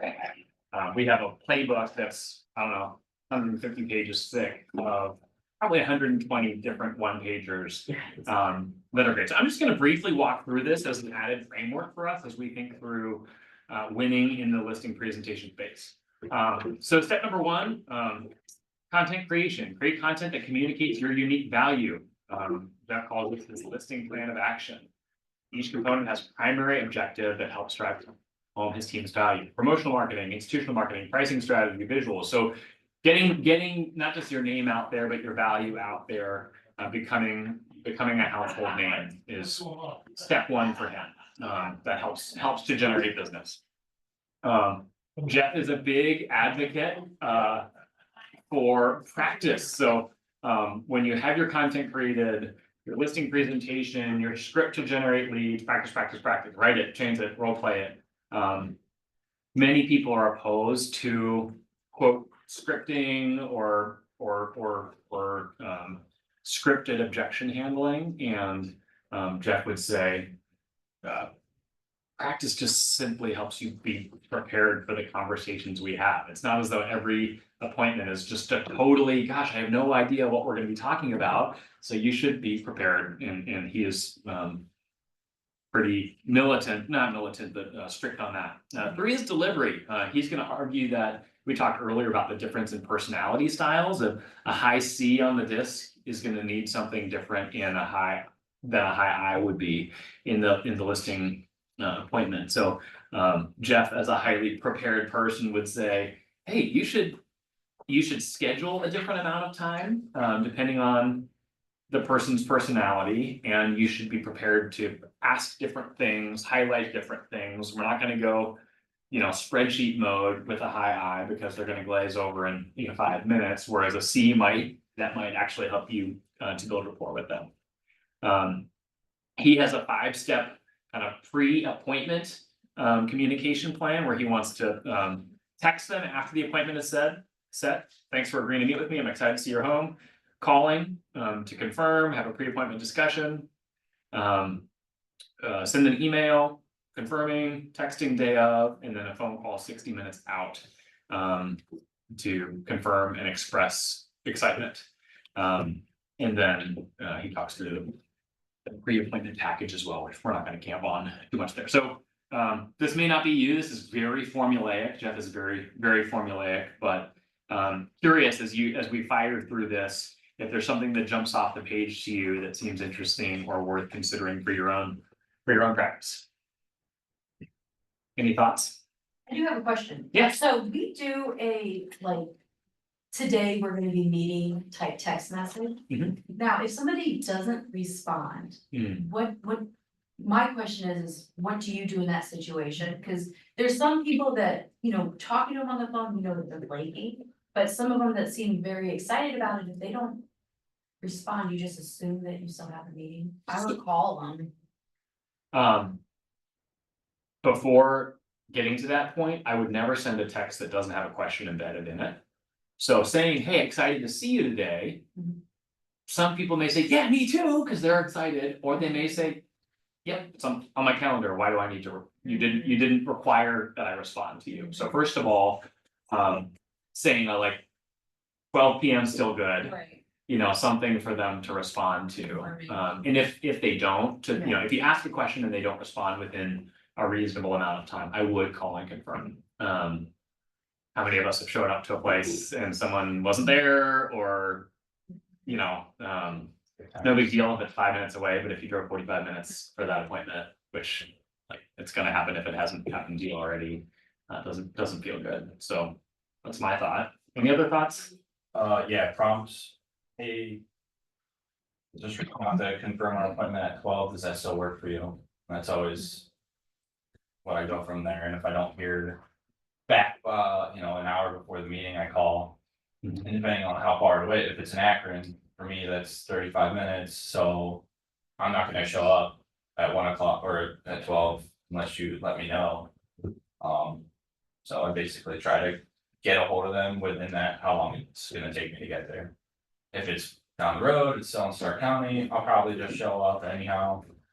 But definitely that's also backfired, knocked on the door and nobody answered, but it's sometimes it's panned out for me because maybe they were just elderly and they didn't see it or get the call, because that has happened too. Yeah, So, and they were there, and sure, we yeah, can. they were expecting you the Yeah. whole time and Right. Wrote it Oh, in their that was- timer. that went to my house phone and whatever, so who knows?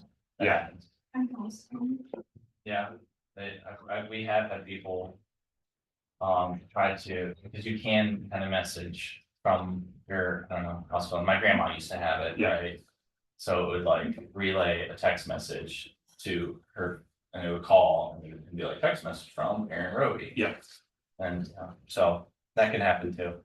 One other thing to help get buy-in, because if someone hasn't sold in a while, they may not know how much preparation you're doing. Oh, sure, if you wanna stop by and talk about selling my home, it's probably not gonna, like. They don't realize how invested you are in the process, if you're a good agent who's doing quality prep and getting your data, et cetera. And so sending a text. Or making a call a couple of days ahead of time, not just for confirmation, but hey, I'm digging into preparation, and can you remind me, did your basement have a walk, was it a walkout?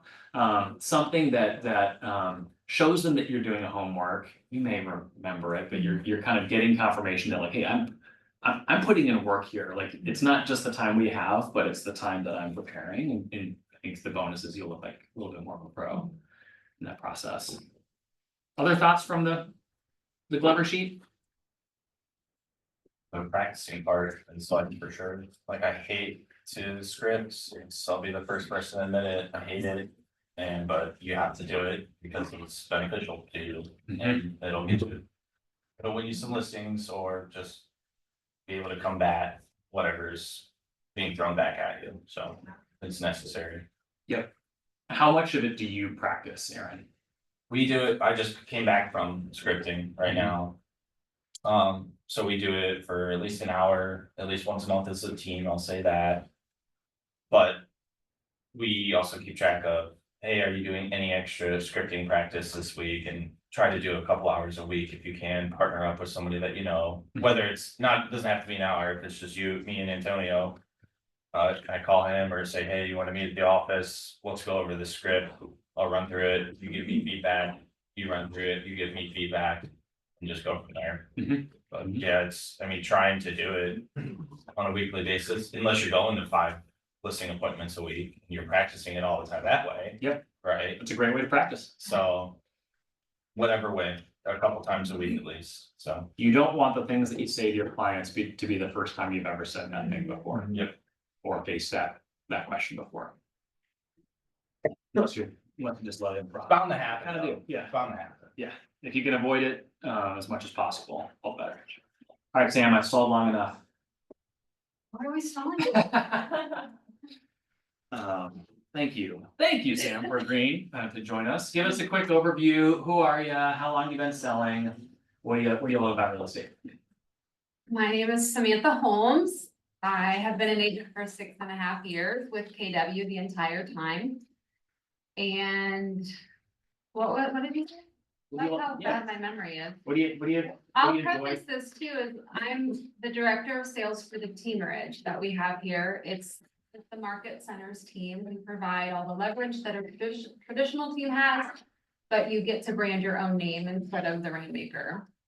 So I love real estate because I do enjoy helping people. I think the majority of people would say that, but I also really love the flexibility and freedom of working for myself and being with my kids and not missing out on things that they're involved in and what we can do as a family. Yeah.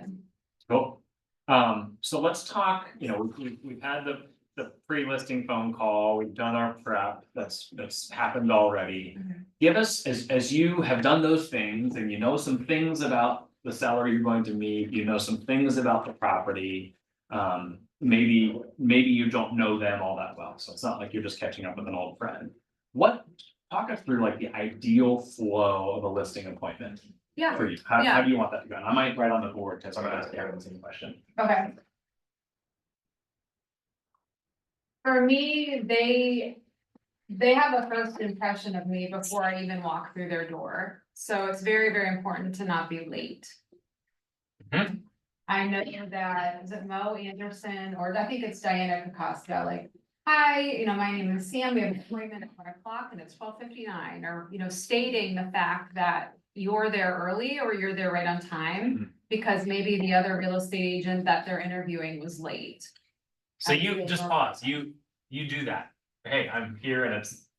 No, Okay. I don't say that, but I'm referring to that I've heard in the past, because that put in my brain how important it is to be early. Early is on time, but to not be late at all. Yeah, I think that, that's their first impression. yes, and if you figure, let's just all start assuming, this is to the conversation, with Kim earlier about, oh man. they went with someone else, like, let's just assume every person that we're meeting with is whether they're explicitly meeting with someone or not, they're considering someone else. And so every single opportunity to show them that I'm worth them partnering with. And so being earlier on time just communicates a little something about your level of preparation. Okay, Correct. so we're there on time. And they are looking at me first too, so what I'm wearing matters. I don't know if it was Jen Mucci that taught it to me or someone throughout the years. Like, you should always dress a step above your client. So if they're in jeans and a button up, then maybe you're in dress slacks and, you know, a dressier top. You know, if they're running around in basketball shorts and a t-shirt, then you're okay in jeans, cause that's the step up there. So you don't know this person, you obviously know the community that they live in. How do you, Like, I went on a listing appointment before I came here today. I shadowed Nicole and it was a warm lead, like, we're not up against anybody. But I considered myself to be presentable in that environment today. Yeah. If I didn't know them and I was going by myself, I probably would have been a little dressier.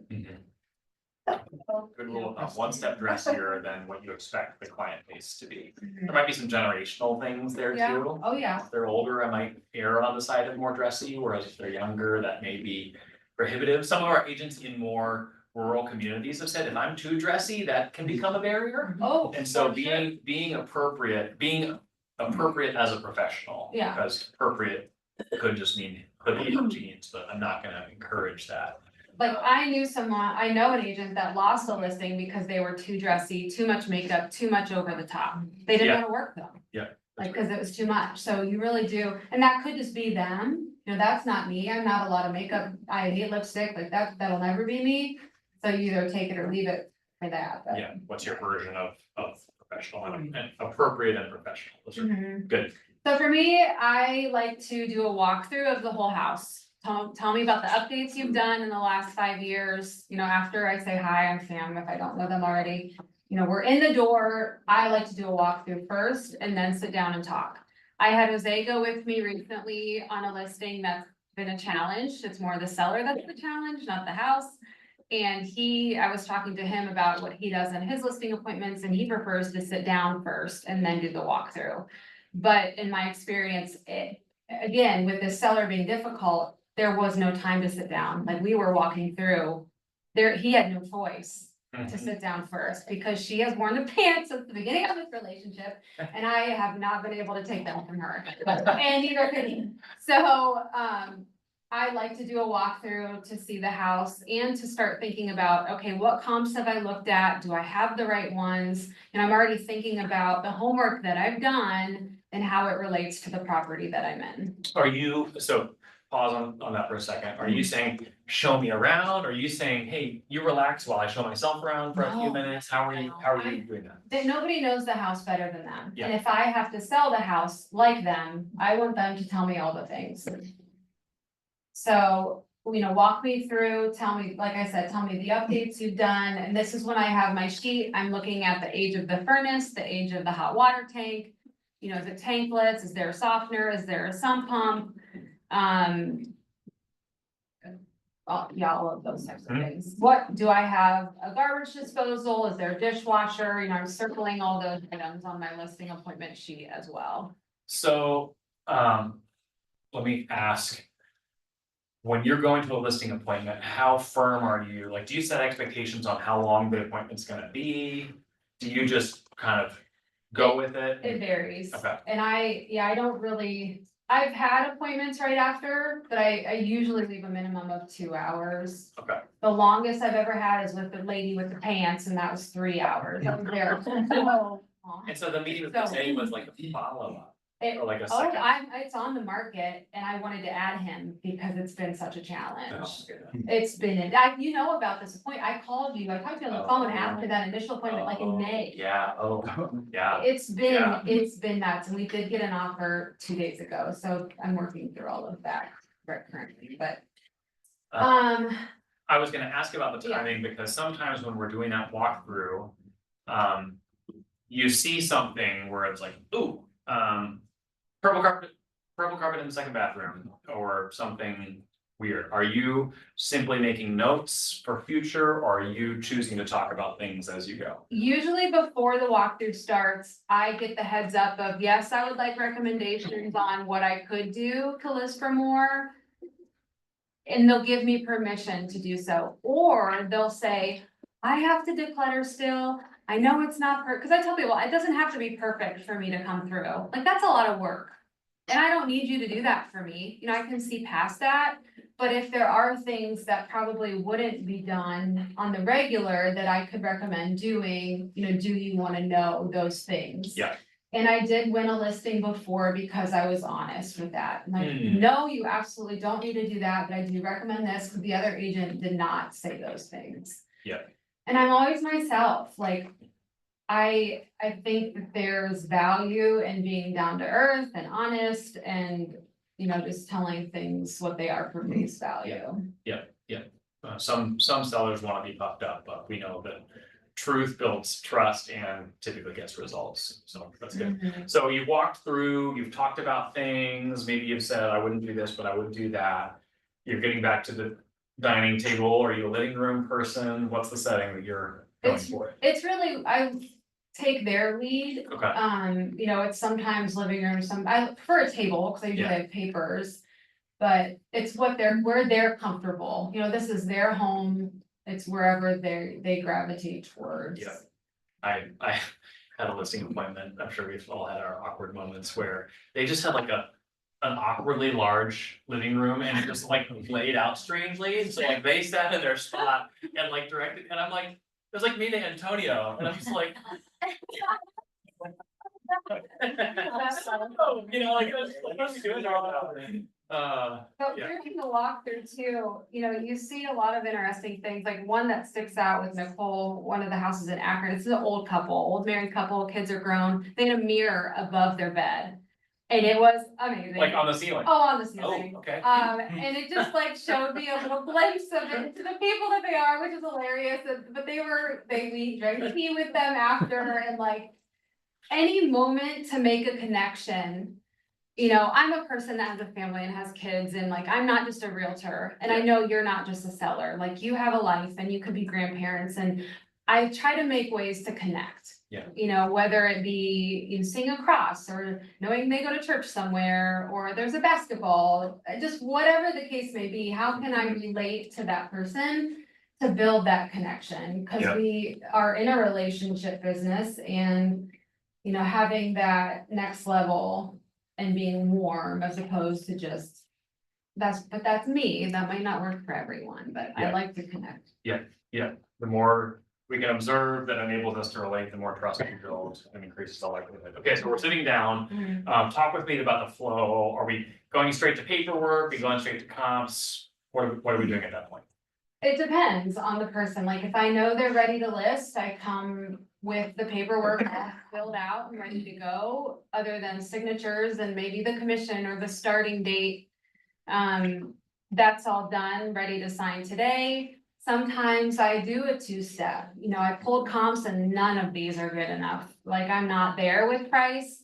And they usually will want a range, and I will give one just to give them an idea, but I usually know where they'd like to be ahead of that. Yeah. To know if their expectations are realistic or not. Mhm. So sometimes I'll get the paperwork signed, photographer scheduled right then and there. Sometimes I'm opening my computer and looking at comps with them. You know, it really just depends on the person. Mhm. So say you're going in with a low level of certainty and a low level of rapport, is that typically gonna? Are you typically aiming for a two-step in that scenario? Yeah, I'll follow up with a net sheet. And sometimes I don't even discuss commission right then and there, like we walk through, we know they're not listing next week, maybe we're a month out. I'll go back home, send a thank you card right away. Thank you so much for having me out. I usually will take one with me to put in the mail on the way home. I want it out quick. Yeah. Thank you so much for having me through your home, you know, blah, blah, blah. I don't write it before I go, cause your home is so beautiful and it smells like happy, like you can't like write that ahead of time, Yeah. you can have it stamped with Generic. current address, all of that, but I will then send a net sheet, Mr. and Mrs. Seller, according to, the comps that I've pulled and the items we've discussed. If you do X, Y, and Z, maybe they're gonna do a couple things, I feel that we could list at this price.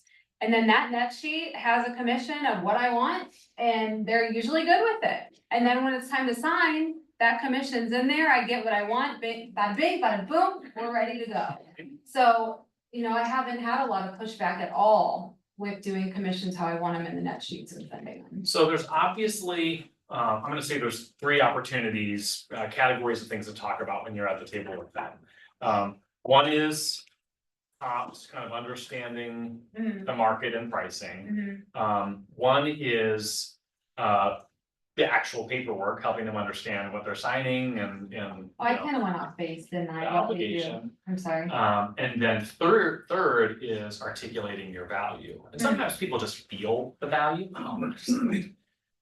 The relationship, value starts with relationship. It doesn't necessarily stop with relationship. Talk with me about making the case for them working with you. Yeah, Beyond what they felt up to that point. I have a listing presentation that's printed and in a folder, but it's very rare do I go through that with them. It's Okay. usually like, if you wanna read more about the team or about me, there's stuff in there. And I usually will have to ask people, do you wanna know how long I've been in the business sometimes? Like, if they don't ask anything about me, I'll say, I've been doing this for 6.5 years. It's my full-time job, I've had this many sales or what have you, but people really typically want that from my experience, but a lot of my business is SOI, past clients, referrals. So my business isn't, I don't work bot leads or anything like that. So typically there's a trust there already. Talk with me about when you're talking them through their process with you. Staging, moving, rehab possibilities, Yeah. photography. How do you handle kind of here's what it'll look like, here's Yeah. what the things that we could do. First, I ask if they have any questions. Before I get into all of that, I ask if they have any questions off the top. And then I let them know what's happening next after the meeting. So say they're ready to go, we have a listing agreement signed. They know that the next step are photos. And then they know I'll have pictures back within 24 hours, typically 24 to 36. And then we'll hit the market, and then I find out if they wanna know about every showing, if it's a vacant home, do you wanna know every showing that's gonna come through on showing time to have those notifications? Then I let them know that they'll get an update on feedback from the showings. If we have multiple offers, I have a spreadsheet that I will prepare and present, and we'll talk through pros, cons. And then hopefully go under contract, and then the next two big hurdles are inspections and the appraisal. And this is all conversational, Yeah. not necessarily pulling out. Well, it's in the packet, yeah. I would say this isn't listing packet class, and Amanda's gonna come in and talk a little bit about that in a little bit. You may be, like, for me, I'm a high I and conversationally I get things. If you tell me, like, that's how I'm gonna connect. A lot of people aren't that way. And so if they're not left with, like, okay, like, help me see how it'll be. And we forget that we do this all the time and most sellers aren't selling their homes all the time. I think that's one of the things that's most valuable to visually represent. Something to follow. Whether they need it or whether you're leaving it behind, it shows that you know what you're doing and it shows that they can have clarity around expectations. I think this was kind of when all the NAR buyer agency stuff was happening, but Jay Papasan and Gary Keller hosted kind of a roundtable conversation. Jay said that one of the most important phrases that we can use to show our value is here's what happens What's next. Clear expectations, you don't want them leaving, they're like, okay, I think we're gonna list in a couple weeks, but they should be really clear on that. And so when you're facing those things along the way, it's not like, okay, appraisal, it's like, oh yeah, right, we talked about that, or it was on the sheet that you touched on briefly. Yep, so I talk about it, it's in the packet, and then as it's happening, they hear from me too. We have this, and then expect this. So they're getting that follow-up throughout the transaction. Cool. Mhm. I'm gonna pause on you and we'll follow up with some more rapid fire with both of you. I'm gonna call Antonio up as well, since you're your, Am I going to staff? yes, you may. Thank you, Sam. We'll have you back. Aaron, the hot seat is yours. I'm gonna let erase this. Hey, Aaron, who are you? Hey, all, I'm Aaron Roby. I've been with Keller Williams for 4 years now, or going on 4 years, something like that. This is March of 21, right? So, yeah, I'm in my 4th year of real estate, I guess. All with KW, spent 3 years, almost nearly 3 years as a solo agent. Went over to be a listing agent on Jose's team. Truthfully, this is something, whenever I got into it, it was just like, okay, I think this could be something for me. I found that out whenever I was buying my own home with the Nick Remark, who's another agent here. Remarkable realtor. So yeah, the Remarkable Realtor. So he kind of helped inspire, figure out, okay, maybe this is something I could be good at. It fits my personality. And a lot of that has to do with how I can connect with my clients too. So I think it is a good fit. Best part of it is being able to.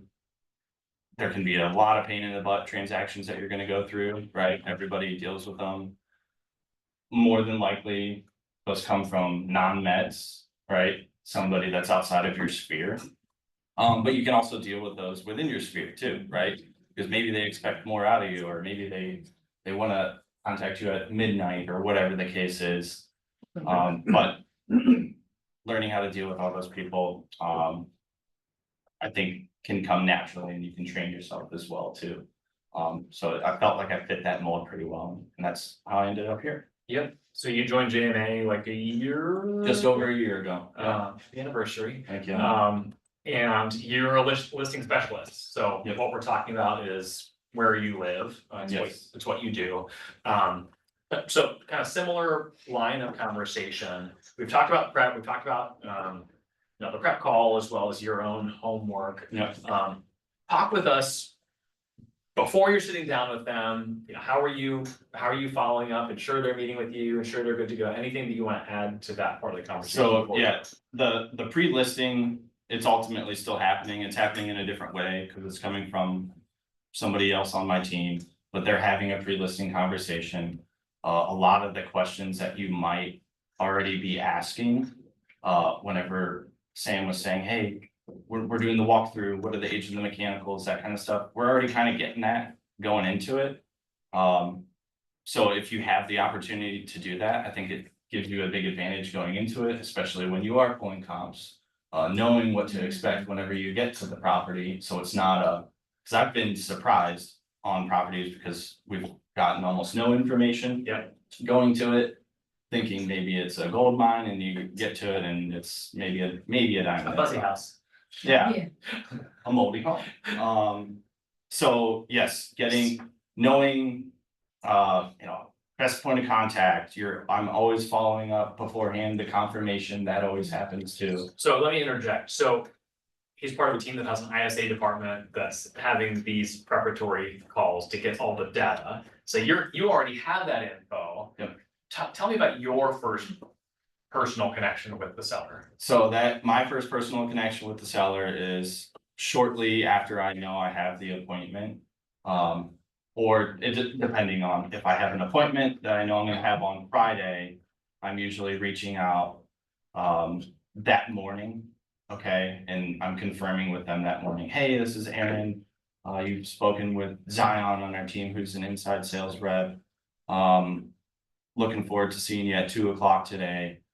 Just want to make sure that that's so good for you, right? And it's a call or a text, depending on what I know about the pre-listing already, whether they prefer a call or a text. So I'm going by their preference.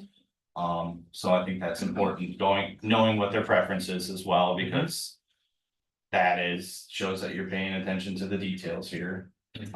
For some people, it might not matter sometimes, right? And this all gets to, when you actually get to meet them, you feel that person out, what their kind of personality is, whether they want the information that you're gonna provide them with or not, or they just want you to tell them what to do. So you're kind of on a crash course, Sam's the one having that pre-appointment conversation. I think most of us were probably the ones having that conversation. You're going in colder, which for a lot of people would be like, I wanna like have a sense of things. How do you overcome that and just like, okay, boom, let's do it.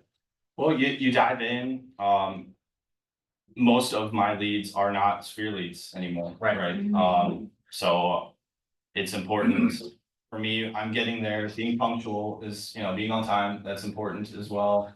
Dressing the part as well too, so it's just, you don't have to be, you know, ripped up or whatever, just to me, it's like, okay, I'm gonna wear slacks, my dress shoes and a shirt and I'll be good to go, right? Cardigan sweater, depending on. Cardigans, yeah, I love to wear cardigans as Got a pretty well, serious cardigan game. old soul. Like one thing just on that note, Yeah. I don't bring my person to you ladies, cause you just don't know what's bring going your- on inside. Okay. I'll put my phone in a pocket and my key in the other one. I just leave. You bring a computer back? Just my computer here. Yeah, I don't recommend it, cause you don't know what you're going, you don't know who's in there, what type of house it is sometimes, and it's just better that it's safe and locked up in the car. Yep. Okay, sir. Thank you. Let me just ask back on that. I'm not someone who Where's a purse? is gonna, I don't wear a purse and I don't feel threatened as often as others might. But for those that are more safety conscious, so there's the safety of your stuff and then there's the safety of your person. Any thoughts there from? I was wondering, would you also think of it like they may be judgy about it, like if it's a high designer purse, like, ooh, they're just in it for the money? They Like, I could. wonder if it's that way too. I do carry Louis, but they could, yeah, yeah. Right, so it's one less thing that you're putting yourself at risk and losing Right. it, you know, so. Almost very. Uh, Everyone's gonna be a little bit different there, but Yeah. we're thinking through all those, the things that are little to us may not be little for Right. who you're The with. same But if I'm thing with there- cars. But if I'm there for pictures, I might bring it in then, you know, it's already Sure. a done deal, and I might need it for measuring tapes or for whatever the reason, but yeah, that initial I don't. It's usually in my car, like I'll keep my computer in my car, just in case they're like. Well, can we do this and run numbers? And I can tell they're very serious, then I'm like, absolutely, I've got it, I'm ready, like, Yeah. again, that lets them know that you're ready whenever Right. they are. Yep. I think showing that, like, I'm ready whenever you are, is a big part of it too, cause people might just want it, they might be calling you because it's convenience, right? We don't wanna do this ourselves, I know the market's hot, but I just want somebody else to do this, I got so many other things going on, right? So that could be another thing for people, another selling point. Sure. I would say, so like, so as far as like, you know, I get there, I greet with them. It's for me, and as Sam mentioned earlier too, it's, I want to sit down if I can. But you gotta feel it out. For me, I've had plenty of times where they're outside waiting for me and they're like, so here's, In the we bushes. got these new windows and like sometimes they're just. You gotta get They're prepared ready to for drop. you. Yeah. Some people are not ready for you. They're like, what do we do next? I'm like, okay, Yeah. is there a place we could sit down? Is your preference to sit down Yep. before the walkthrough? Yes, Okay. and reasons are for that is I'm pretty much going to go through almost the same things that I did in my pre-listing.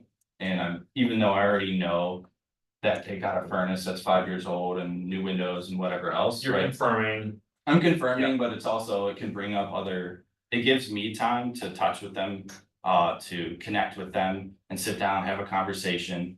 Figure out their motivations as well. Okay, Yeah. what's your time frame? So what makes you want to move?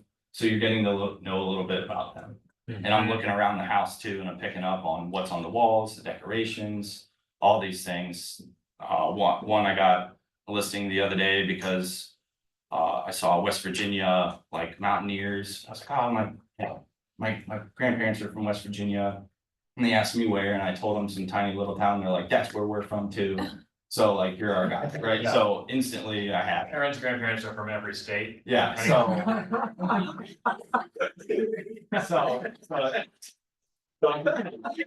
Wait, Hey, I'm They- gonna use that, Eric. so there's a lot of things that you can use, or just find ways to connect. Yeah. Because that was real, that was legitimate too. So I was like, Well- there's no way that your family's from Shinston, West Virginia too. You know, 500 people, but they were, so great. That's so cool. Yeah, you didn't get that one, then something's. Right, then I think. With regards to the motivation, is Zion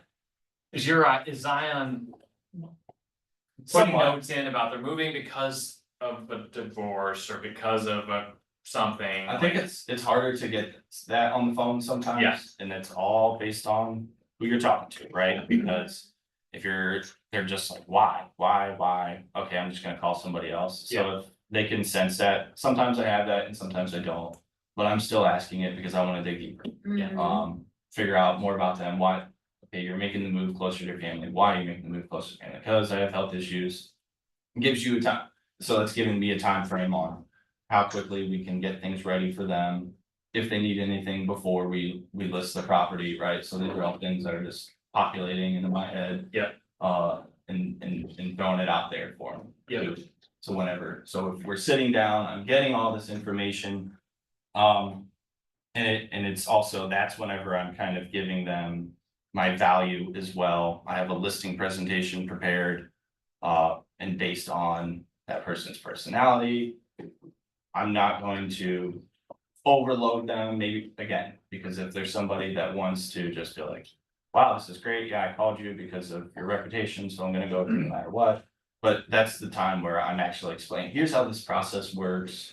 And you know, from A to Z, basically, you're explaining the process, you're setting a certain expectation of the process. And how I can help you the best, basically, right?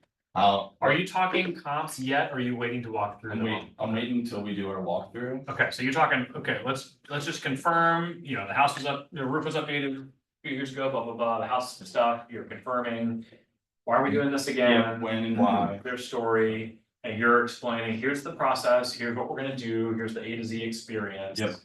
Are we walking around them? Hey, can you show me around? It's like, okay, great, yeah, let's take a walk around, and then I kind of let them lead the way, that I try to say, hey, let's take a walk around, as we're walking around, and Sam mentioned this too, is to give, hey, are we gonna be able to give you any advice on anything, right, what you need to do before listing the home? You're asking permission? I'm asking permission first, yeah, I'm saying, hey, is it okay?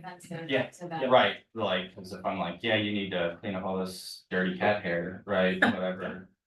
Versus me saying, hey, can I give you a few pointers along the way, cause I think this is how it's gonna help. One note, so if you offend someone, odds of them wanting to do business with you certainly goes down. Right. And you said this, but I'm highlighting it. Ask permission before you start, not like when you're standing in the purple bathroom and like, so would you like feedback? And they're like, what? Is this bad? It's like some bathroom crap, huh? Yeah, because it is whenever we're going through it, and if I see that kind of stuff. Like if we get to the bathroom that has purple carpet in it, right, I'm like, ooh, that's pretty gross. The toilet seat with. Right, yeah.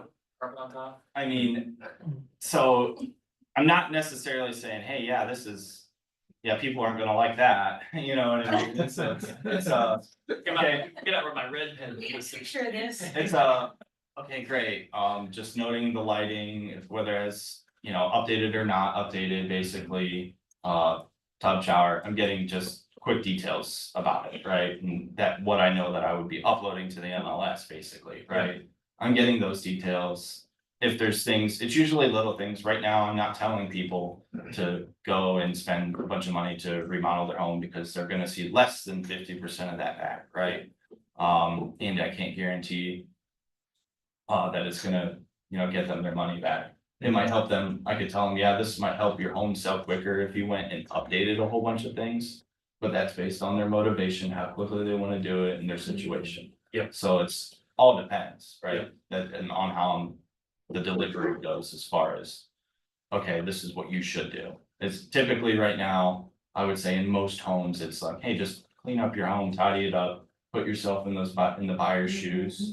Money costs twice as much as it did 3-4 years ago, so buyers are pickier. So, and again, you're setting expectations for them too. Yeah. By telling them that, not only expectations on what their home would sell for, but the expectation of how long their home might take to sell, right? Yeah, so you've walked through, you're kind of getting a feel for things that maybe should or shouldn't be done. You're then getting back to the table. Say, okay, let's huddle up, you know, and so let's go through these comps together, and I pull a ton of comps,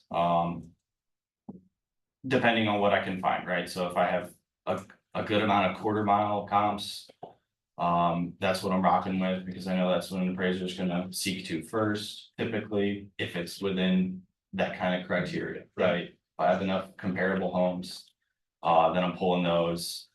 And then I'm also pulling some other ones that have sold over the last year in the neighborhood, because that's what people, sellers like to do. Oh, well, my last year, this one that's a 4-bedroom, 4 full bath house sold for $1 million, and mine's a 2-bedroom, 2-bath ranch, right? So it's like, I'll pull that out, like, so let's compare apples to apples is what I do with them. I say, okay, so let's come up with a price You know what together. you say? Yep, I go apples to apples.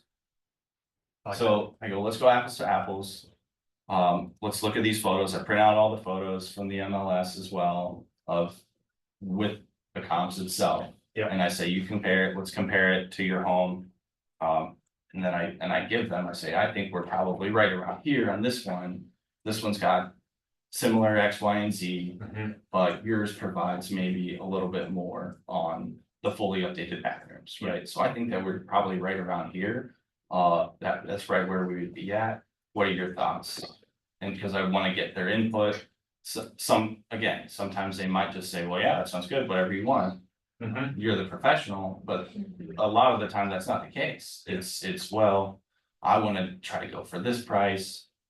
And usually if it's within, I don't know, 5 to 10,000 up, maybe. Sure. of Yeah, what they I'm can say saying. 275 and they want 280. I say, great, let's give it a go. Yeah. There's only one way to find out. We put this on the market. And we'll know within 2 weeks, right, whether we're priced right. Yeah. The market's gonna tell you that, not me. Yeah. I do think that you're aiming for the higher end. Yeah. And we're probably, but the $5,000 difference isn't really gonna deter somebody from making that offer. If they wanna put in a $5,000 under asking price offer, they're gonna do that anyways. Right. So. Again, yep, the market will tell you, so Yeah. then you're on their side, you're siding, cause it often feels like. Your own client can be your adversary because it's Yeah. like they don't want to, why are you even using me, right? Yeah. If I'm a professional and you don't wanna do this on your own. Then you would think everyone's, okay, they're just going to listen to you, but Yeah. if I have a lawyer and he's telling me what to do, I'm gonna listen to him, right? That's not always the case. We have to combat it, but we have to be like, okay, I'm still on your side and we don't wanna offend people, right? Because we wanna maintain their business and represent them, because that's our job. So if we're telling people, hey, let's come up with this together, and I do have a game plan if the market isn't telling us right. So it's not, we'll cross that bridge when we get to it, because you wanna let them know, again, here's If my that's what value. happens, yeah, I know what's good, then I know what to do when we get to that point. sure. It's We don't another, need to improv. it's another Right, value yeah. thing. If we're setting expectations now that maybe a home will sit longer, and we're also saying the market will tell us in 1 to 2 weeks if you're priced right. Mhm. Are you going with maybe if it hasn't sold in 2 weeks, but you already said it might take us 30 days to sell your home? What kind of things are you looking for? Like saying, okay, it hasn't shown that much, we haven't had any Yep. offers, that's your reasoning for lowering the price after 2 weeks then? Yep. With them, right? Yep, I actually got a printout for you guys. Okay, So. you, Aaron. nice. God. Show up. So the things that you're looking for, right, and this is what you tell them, so that you can remind them whenever this happens, okay? John. Sure, thank you. Yeah, I might not remember. No, but yeah, this is something that I've been doing for the last almost 2 months. Coming into it, because it's again setting an expectation, so the 4 things we're looking for over these next 2 weeks is. We're gonna want to have 3 to 5 showings, private showings a week, okay, or 10 showings over 2 weeks, or the 10 days, excuse me. So that's one of the 4 factors that we're looking at. I know this will say 3, but it's really a 4. So 3 with the bonus for. I know, right? So the first one's a factor. Also, the 3 other factors are, okay, we're gonna be looking at the feedback that we're getting, if we have those showings, right? And then I would probably chime in and be like, so we're gonna have mixed feedback, we might have negative and positive. But depending on how much feedback we have and what that's looking like. Do we have second showings, right? So that tells you whether a buyer is serious coming through or not. Because if they're scheduling a second showing, guess what? They're like, okay, do I wanna offer or not? That's their thought pattern. And then the last thing we're looking for is like, do we actually have offers or talks of offers on the table? If we don't have those things, right, then I would say we're probably, and then you can refer to this, so if you have, let's say you have 5 showings over 2 weeks. And you have mixed feedback and no offers, I would say, let's do a 5% reduction. From what I know to be true, 5% is where we're probably just a hair overpriced on this. We do a 5% reduction. I think we should do an open house that weekend as well. The weekend that we do our reduction, and that way we're putting out new graphics, we're doing more marketing on your property, and we're really populating a new set of buyers that are coming in here. Cause you wanna have meaningful reductions, right? You don't wanna have.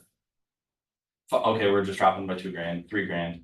You do that, buyer's agents will be able to smell the blood in the water and say, this person's desperate. They wanna keep dropping a couple grand every week and save every penny. But then buyer's agents will just sit there and say, we're just gonna let you keep dropping and dropping, because we see it happening. So if you have a meaningful reduction from the get-go, you're actually saving them money. Okay, cause maybe you're making another house payment, right? For the month that you thought it was gonna be off the market. Now there's another $1,000 out of your pocket. Plus, we're doing another price reduction. So ultimately, it can help you save some money. I think percentages is smarter than dollar ranges. I think we all have a sense for what a meaningful drop is, but we know it's like a $500,000 home dropped by $5,000. It's like that doesn't change the buyer pool. If it's $100,000 home dropped by $5,000, okay, that moved the needle more meaningfully. Correct. So as a percentage, we always need to think what's meaningful to the target market here, Yep. and 5,000 at 500 is not it. So I think that's smart. And it's a tougher conversation if you're not hitting in any of those metrics, right? And again, it's. Cause if you suggested a price lower than what they want to list at. That's your advice, that's your professional advice that they called you here for, but they wanna give it a go and just see what happens, because I don't wanna play the market and I know about what my house is worth, I know what I got. Then we'll, for sure, we'll do that too, you know? But again, it's not you that gets to tell them, but then you can refer back to this, right? After 2 weeks, because you've already told them, hey, the worst case scenario is over 2 weeks. We do a price reduction to this price, AKA 5 or 10%, right? Based on what our activity is, okay? The 10% conversation's a little bit harder to have. Bree? Do you write that in the contract? You write that up, like No. after 14 days will be a price drop? No, it's a part of, it's when we're sitting down, it's a Okay. part of the conversation. Or I've even had the conversation and I send out all the documents and dot for them to sign at the price that we thought about, and they're like, hey, actually, what if we just tried it $15,000 higher? And then I say, okay, well, just like we talked about, worst case scenario, we just drop it. To this price after 2 weeks if we're not getting this. Does that sound good? And then you're always reaffirming, right, with them. Does that sound good? Does this make sense? You wanna make sure that they are understanding the process that you're going through with them versus you're the one talking, because the one that's asking the most questions is the smartest person in the room, right? Yep. So Yep. you wanna be sure that you're continually asking them questions throughout. Again, that's why I like to sit down, ask questions, walk around, ask questions. By the time you sit down, you know a lot about them and their family and where this heirloom came from and whatever, right? And then they're more on your side. That, the point you just made is straight up gold. The person who asks those questions is the smartest person in the room. And I would caveat that by saying, person who asks good questions, you know, like, you don't wanna, we're not just killing time here, but when you ask good questions, it communicates that you know what you're talking about and you're a master of the topic without. People don't like to just be told or talked at, and so I think that's a really great point, but also people don't care how much you know until they know how much, you know what I'm saying, know how much you care. And so asking good questions of them communicates care in a way that they're gonna feel valued. So that was a golden nugget, Aaron. Thank you. Sorry, keep going. No, it's okay.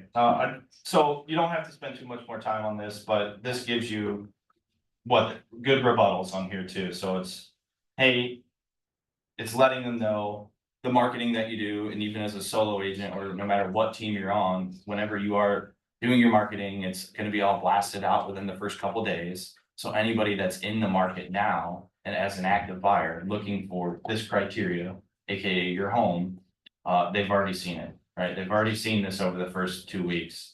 And they're either decided the house isn't for them or the price isn't for them. So in order for us to get some activity, the market's telling us we should go down in price by this percentage. So, and it can get them to understand it a little bit better.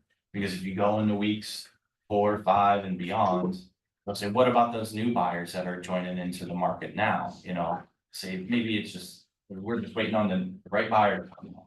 And say, well, they're gonna come into the market, they're gonna see that we've been listed for 3 or 4 weeks at this price. And they're also gonna know that, guess what, the house wasn't for the buyers out there, or their agents weren't telling them that it was a good price, right? So they know that either way, it's just reaffirming everything we know, right? And making sure that they understand. Yep. So good. You made a note at the bottom here that I want to go deeper on for a second. To not use I think or I feel. Why should we avoid those words? Because you have to be confident. I think we should do a price reduction. No, we need to do a price reduction because this is what the market is telling us. This isn't what the market might be telling us. Yeah, you have, I suggest we do this, which is still kind, Right. like not dominant, but. Right. But it's telling you, this is what I believe to be true versus I think it might be, it's good to go, you know? I feel is like, are you operating based on gut? You know, like what are we doing here? It's good. And then I would say, you know, once we agree to a price, we come up with the price together. You know, that is part of setting the expectations, having this conversation with every listing. Is because this is what I believe the market is right now. Yeah. Right? Yeah. I've for sure had some homes that I thought were gems, were gonna sell just like that, and I believe, I priced this one right, it's gonna sell quick. Yeah. And then here I am making a price reduction 2 weeks later, because we have a very wishy-washy market. Yeah. Yeah, It's so tempting. It's so tempting, especially when it's a good home, it's in a good neighborhood, it's like, boom, like, and I've done it before, where like, I feel pretty good about it, like. Yep. If we don't have offers by month, you know, and it's just like, you don't wanna. I stink. You can't say that anymore. So, You can't, I used to be able to. yeah, Yeah. yeah, you can say, here's what we're seeing right now, I feel good about this, but like, you don't want. A week later for there to be egg on your face because you were such a cowboy about your expectations. That's so funny because my last listing that I had, I'm like, my husband and I toured through it, he toured through it with me, because we were friends of ours, and we're like. House is not gonna sell. Literally, 3 days on the market, I had a buyer, I was like. Hey, yeah, sometimes it works the other way. I'm like, what? Uh-huh. My husband's like, are you serious? I'm like, yeah, it's all. and that's true for every You just agent. don't know. Like, I don't care who you are, Jose, he'll tell you, I mean, Jose's got some homes that are on the market for a very long time right now. Mhm. Not everybody's gonna agree with you, not everybody's gonna want to jump on board with what you're saying, no matter. How well you read it or how long you've been doing it, right? It's just, maybe you weren't the person for them, right? It's, or this person. Maybe it's them and you, right? You're not gonna be able to help everybody. Yes, you want to, but that's the reality of it, is like, you're not gonna be able to help everybody as much as you want to. Yep. I found that out the hard way. And it's okay. That's how you learn, is you're jumping into it and doing it. You don't know it until you actually do it and try it for yourself. No one's right 100% of the time. Right. Aaron, we're gonna have you come back up as well, but let's get Aaron in here. Aaron, get it from you, if you're. If that's Man to go. as easy for you. Yeah, she's coming up. Yeah. Sorry, one time in somebody's command account, Thank I you. really don't ever wanna leave, considering multi-factor. Multi-factor challenges that we're facing. Oh, it's terrible. I've been trying to get in this account since 9 AM. I'm finally in, so. Okay. hold on. Crack the code.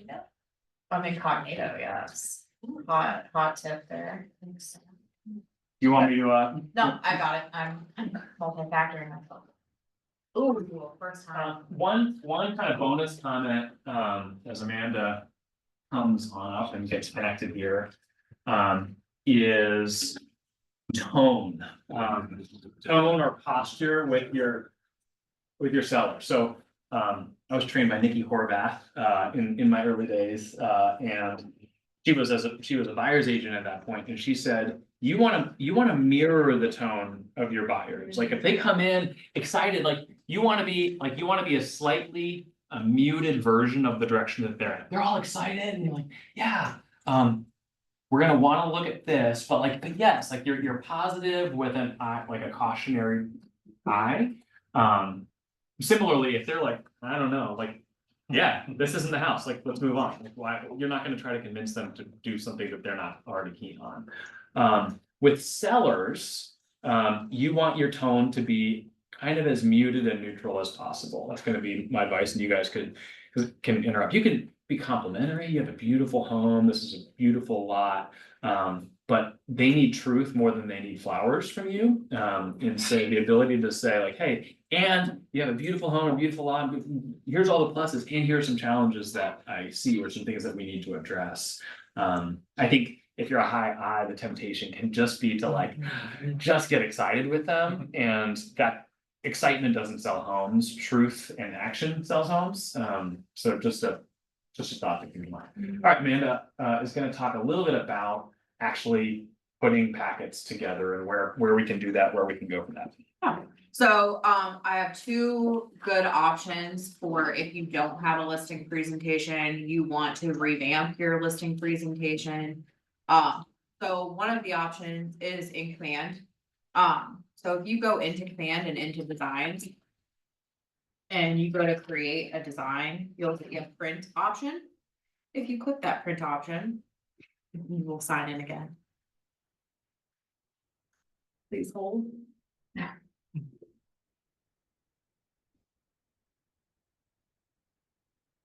That's a long password. Nobody's hacking into this. Mighty Fortress. Okay, so you'll see on this left-hand side a bunch of different options, but if you go to your listings, you'll see listing presentations. They also have buyer presentations. So you've got 5 different presentations here to choose from. And if you click use, it'll bring up, and it's like, I believe it's like a 33-page listing presentation. Obviously you don't need all of that, and you can, this one's 29 pages. So you can see up here, all the different pages, and you can completely customize it, you can keep it. It just kind of gives you some things to steal or work off of. Process, let's say I hate it and I wanna just get rid of it completely, you can delete the page numbers. One of the things that I recommend is if you're in here, adding your assets, so adding your headshots, adding the KW logos, making it like in a folder, so all of that stuff's like easily accessible, cause when you're in here editing, you can kind of just change things out. So for example, I'm clicking on this lady's face here, and if I'm in my assets, I can just swap her picture out with mine really quick. Same thing with the logos. You can swap those out quickly. So that's just something that's nice. Like I said, if you don't know where to start, this is a great option. You can change font, you can obviously personalize this. One of the things I want to show you that not a lot of people know exist is this is across all the designs. You have this KWLS tool right here, that actually filters through, live listings. So does anybody have a listing right now we can look up? Probably other than Lori. No, it probably would still work for you. Yeah, it would still work for you. You do 12441. Lincoln. Street. Southeast. Paris. France. Okay. Got license. A lot of wrenches in there. Okay. And I don't know, Sam. None of those are it. 12441, Mm-hmm. are you the listing agent? Yeah. Oh, man, I know how to spell your last name. Holmes. Should change your name. Yeah. Holmes. Man, That's enough. it doesn't like. Doesn't like It was you. doing this earlier for us in showing time. Well, why'd you give me bad information? I didn't. Is that it? This one? No. No. I am close. Anybody else? 1700 31st Street. Are you setting me up for failure too? Well. 1700 31st? Yeah, 31st Street Northeast. What's the address of the White House? Yeah. Pennsylvania? Yes. Yeah, I think it's something Pennsylvania. Oh my gosh, it's not, California. it's not just Sam. Just put any house in. It's all, I know, but I wanted to show how cool it was, but, So cool. okay, let's pretend. So if you are customizing this, or you just wanna, like, you have a really pretty listing you wanna show off or something, you can actually select the listing, and all of the listing photos do populate from the MLS, and you can switch them out Oh, the other really one's easily. cooler. Can you go back? This one, You You want- edit, undo? you want this one? Oh, no. What did you like? What was The cooler? original one. The original like, one, the was in California villa. Well, we'll do this little Long Beach guy. That's fun, Yeah, take me there. you know? Ooh, that's okay. So all of this should be populating from your listings. If you don't see your listings, sometimes it can be about 24 hours behind. So that's one of the cool things. So if you don't know where to start, this is a great way to start. The option you guys may prefer is going on Etsy.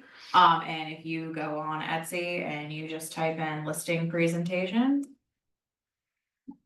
a whole bunch of good ones are gonna pop up. There is even a Keller Williams one. These are all like digital links, and what happens is they send you the link and you now have access on Canva, and you can edit it and change it how you see fit. So also a really great one. Once it's yours, you can edit it and print it 100 times over. And it also gives you things you don't have to think about. What should be in my presentation? Most of it's there. And if you wanna make it a little more custom, add some tips that you guys have learned or whatever today, you can add, you can add the page and make it your own I've as done well. that. I've done that for like designs for posts and stuff too. Bought it off Etsy and put it into either Command or like Canva or something like that. I know Bree got her presentations through Canva. Do you like it? Yeah, they're, I like it, Okay. yeah. And you can search, like these are in Etsy, you search on Canva. Yeah. If you have like the pro version, you can buy those there. You fancy. It's technically cheaper. Yeah, I mean, so those are two great ideas on how to do some listing presentations without like sitting there not having one because you don't know what to put in it, or it's a lot of work, or if you wanna revamp. These are totally cost effective options as well, so. That's great. that's all I got. Thanks, Oh, another thing you could do too is like folders. I don't know if you guys put your listing presentations in folders, but if anybody's interested in like the KW folders you got when you onboarded, they have them on Amazon. They're a decent price. They're better than buying like Did you say What's they're on the- Are they Amazon? just red? on Amazon. No, they are like red KW folders. They They have, are KW? Mhm, they have on Keller Amazon? Williams I on got- them. I get really cool white ones with red lettering on them. Yeah, and they have a place for your business card too. So those are a nice touch. So if anybody wants the link, I can send you the ones we ordered for the team. I'll take it. Thanks, Amanda. Yeah. Antonio, Aaron, Sam, just a few rapid fires as we conclude. One note, if you're like me and you're like, no, who needs paper? It's the conversation where all the magic happens. Just remember that not everyone's like you. I think a quality and professional packet goes a long way to telling people about you and showing them that you know some stuff. So it feels, even if it feels unnecessary, or hey, this is my grandma's best friend, like I've got this. Your goal is not to win the client, your goal is to create a raving fan of the client who's gonna tell other people and write reviews, and you want to be as professional as possible. All right, just a couple, like, get your perspective questions that we don't all have to answer, but we'd love your perspective. Okay, they don't sign. Let's say it's either a one step or a two step, but it's the time where you want them to sign. And there's no real good reason with regards to like, there's no stones uncovered, there's no more information that you need in order to get good, clear numbers. They've just kind of decided that they're not gonna sign today. How are you guys thinking about that? How are you following up? Or how might you be pushing perhaps in that moment to try to get them to close? This is where you can. Who's going? Well, for me, I think it's all about reading the people. So if you've done the disc, you kind of know, some people are just not gonna they're not gonna sign no matter what. You know, and even if you give them exactly what sometimes they're just that. So I feel like in instances, you just have to accept it and learn that it's gonna be a two-touch. I don't know how to be more aggressive, like, I mean, obviously you're following back up, and if you don't have the net sheet, then that's your follow-up, you know, was it, you know. What was it that we didn't hit on or connect on, you know, just, I'm direct, like, you know, just straight up ask them.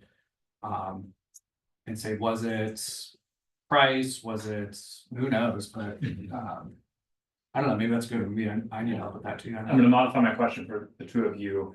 How are you working to overcome that posture and seeking to get them to sign in that first? Or in that desired appointment? For me, it would be what's holding you back from signing right now. If we sign right now, you're basically hitting the easy button. You tell me when you're ready to actually list, and I can have my photographer out there same day, get it listed that day.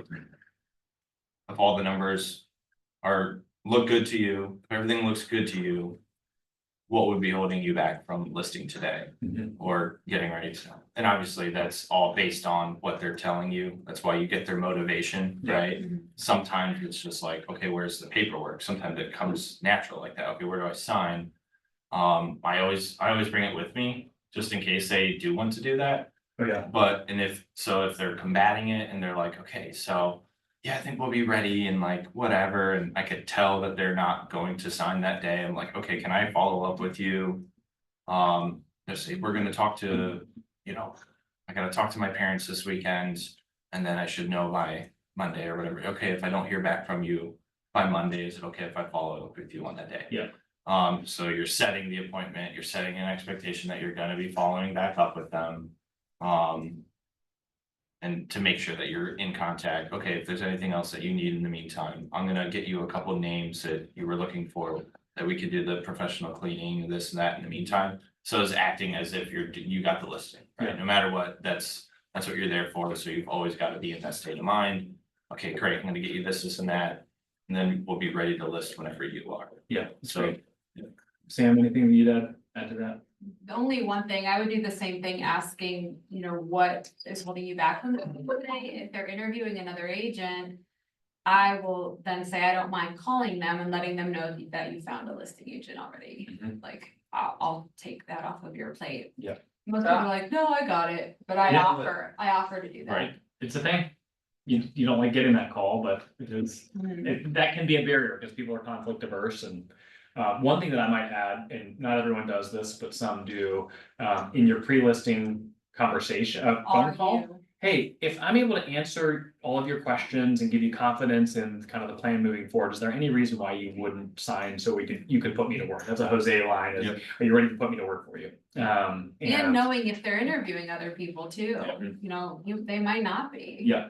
And if I don't get the listing, I wanna know why, so I always follow up with, what can I do better next time, or Yeah. what made you choose so and so? Just looking for feedback so I can sharpen my skills. Yeah. Yeah, you're not gonna win them all. Talk with us about comp challenges. How are you handling comp conversations? We're not fixing anything, but as sellers are saying, what's going on? Do I have to do this? What's working for you as it relates to comp for you or for the buyer's agent? So as far as they're asking what's going on in the market, I suppose, or like if they want to know if they're that analytical, I'm showing them, here's average days on market, everything, right? I'm getting into what they want to know on that exactly, like market absorption, right? Yeah. Things like that. But not everybody wants to know that kind of thing or will understand it.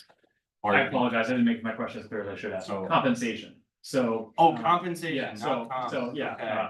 Yeah, I wasn't clear on the question. yes, I apologize. So commission compensation. Commission. What's the question? And it's, okay, so I hear things are changing. Do Oh. I have to pay this? They're kind of pushing and curious. How are you approaching those conversations? This is what we charge on our end. It's always 3% for me as a listing agent. This is where your costs are going. I've already showed them where their costs are going into the team, into the photography, into the marketing, right? So I'm not individually getting wealthy off of this, Yeah. is what I let them know. Yeah. Because 3% can look like $20,000, right? And they think I'm getting 20 grand from. You break some. down the numbers for. So I don't, I say I'm making a very small percentage of this. But if they ask me to, then I will. If they really wanna know exactly what I would be making, Mhm. then I'll do that. But that's what I break down for them. And I say, I'm not individually getting wealthy off this, just so you know, and they go, okay, great, and then. And at this point, I've already have a net sheet printed out for them, and here's the net sheet, and I'm breaking it down for them. Yeah. Versus going over all the paperwork in there, and I'll say, everything that we're gonna see on this net sheet here. It might confuse you looking through all the paperwork, but this will reflect what is in all this paperwork here. Mhm. Now, a buyer, broker compensation isn't required, never has been in Ohio. But we recommend offering it up Mhm. because they're gonna end up coming back and asking for more than what we're offering, especially if we're not at anything. So it's Mhm. setting that expectation too. Plus, we know we're gonna be working with the professional on the other end.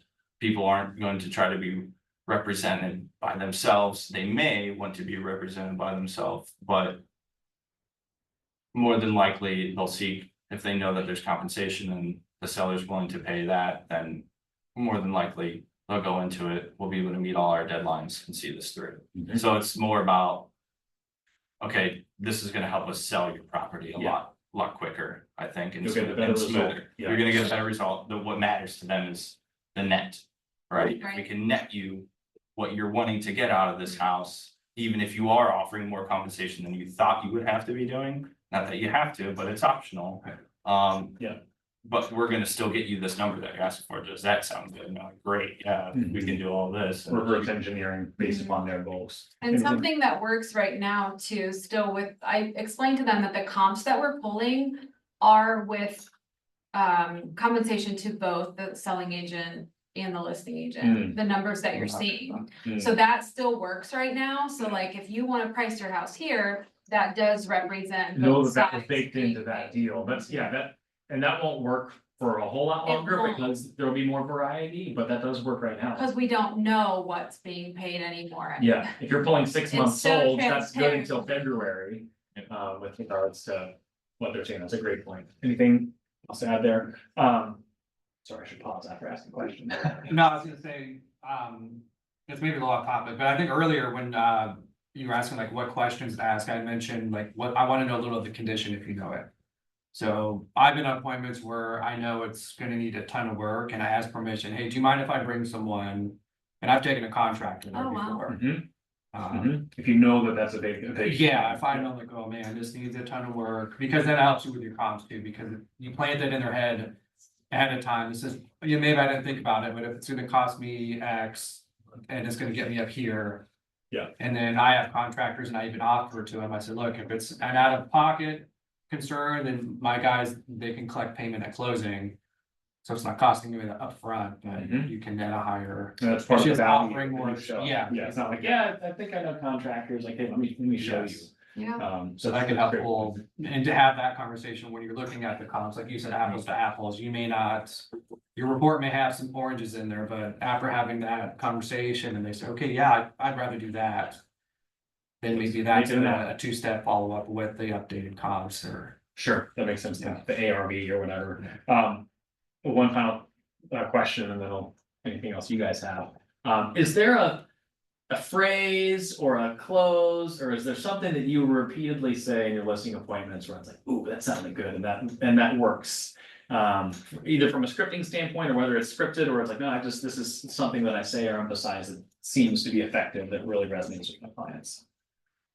I think, like I said earlier, I think at the beginning of the class, I'm honest with them, I said, we're unbiased, so we don't have any blood, sweat or tears here. I'm telling them, I'm only going by the market. Mhm. So I tell them, I'm not picking you the number the market does, or Yeah, everything that's that's how it should be. That's good. Yeah. So when they understand you're Position being yourself as honest the with them expert, versus not. pushy and being salesy, I Mhm. guess. Mhm. And I tell them like, look, I could sell it for $1 million, but is it gonna praise for that? Yeah, That's what we have to worry about. Yeah. I we said, can't sell it more than what it Yeah. appraised for. Yeah, Unless someone has cash. that's good. Anything you guys? And I tell people, if I think they're way overpriced, right, versus saying, yeah, we'll list it at that price and see what happens. If I think they're way over that number. I said, look, I want to sell your house for as much as possible too, because I work for a commission. Yeah, believe me. I love So, it. Yeah. right, and that's being blunt and honest with them. Of course, I would love to sell your house for as much as possible, right? But here's where I ultimately think we're at, and then, you know, that shows like your honesty and like, okay, this is, okay, I can trust this guy. Yeah, building rapport by identifying, I share that goal. Sure, right, yeah, we share this same goal, like, I want to make all of your dreams come true, is on, you know. If I could sell for $1 yeah. million, I would. Right, You know, right. Look, here we are at 150. Yeah. This is Disney World. Aaron. No, I mean, I don't say that, but it's. Anything for you, Sam? I think all these things are great, but like in my thank you card afterwards, I look forward to working with you, like I already have the job. Mm-hmm. Yeah, Like, presuming. maybe it'll be nice to work together, no, it's like, If you I please. look forward to working with you, Yes. No, for that's- you, with you. That's good. I do think it's important to add a little bit of humor as well Oh, yeah. into some point in your presentation to kind of, you know, it might come up naturally. You know, I can tell you where it always comes up is whenever when I could tell they don't want to see my presentation, right? They're just like, okay, great, yeah, this is awesome, blah, blah, blah, and they're just like not paying attention at all, like that happens. Yeah. I'm like, okay, so, you know, we talked about the main points in this and how our team works and. But, you know, you could just kind of put this in your bedstand, pull it out if you're having trouble sleeping Sleeping. tonight, right? And bore yourself to sleep. So like something along those lines that you could just have, right? Yeah. And then if there's any kind of awkward silence to break it, right? So. Yeah.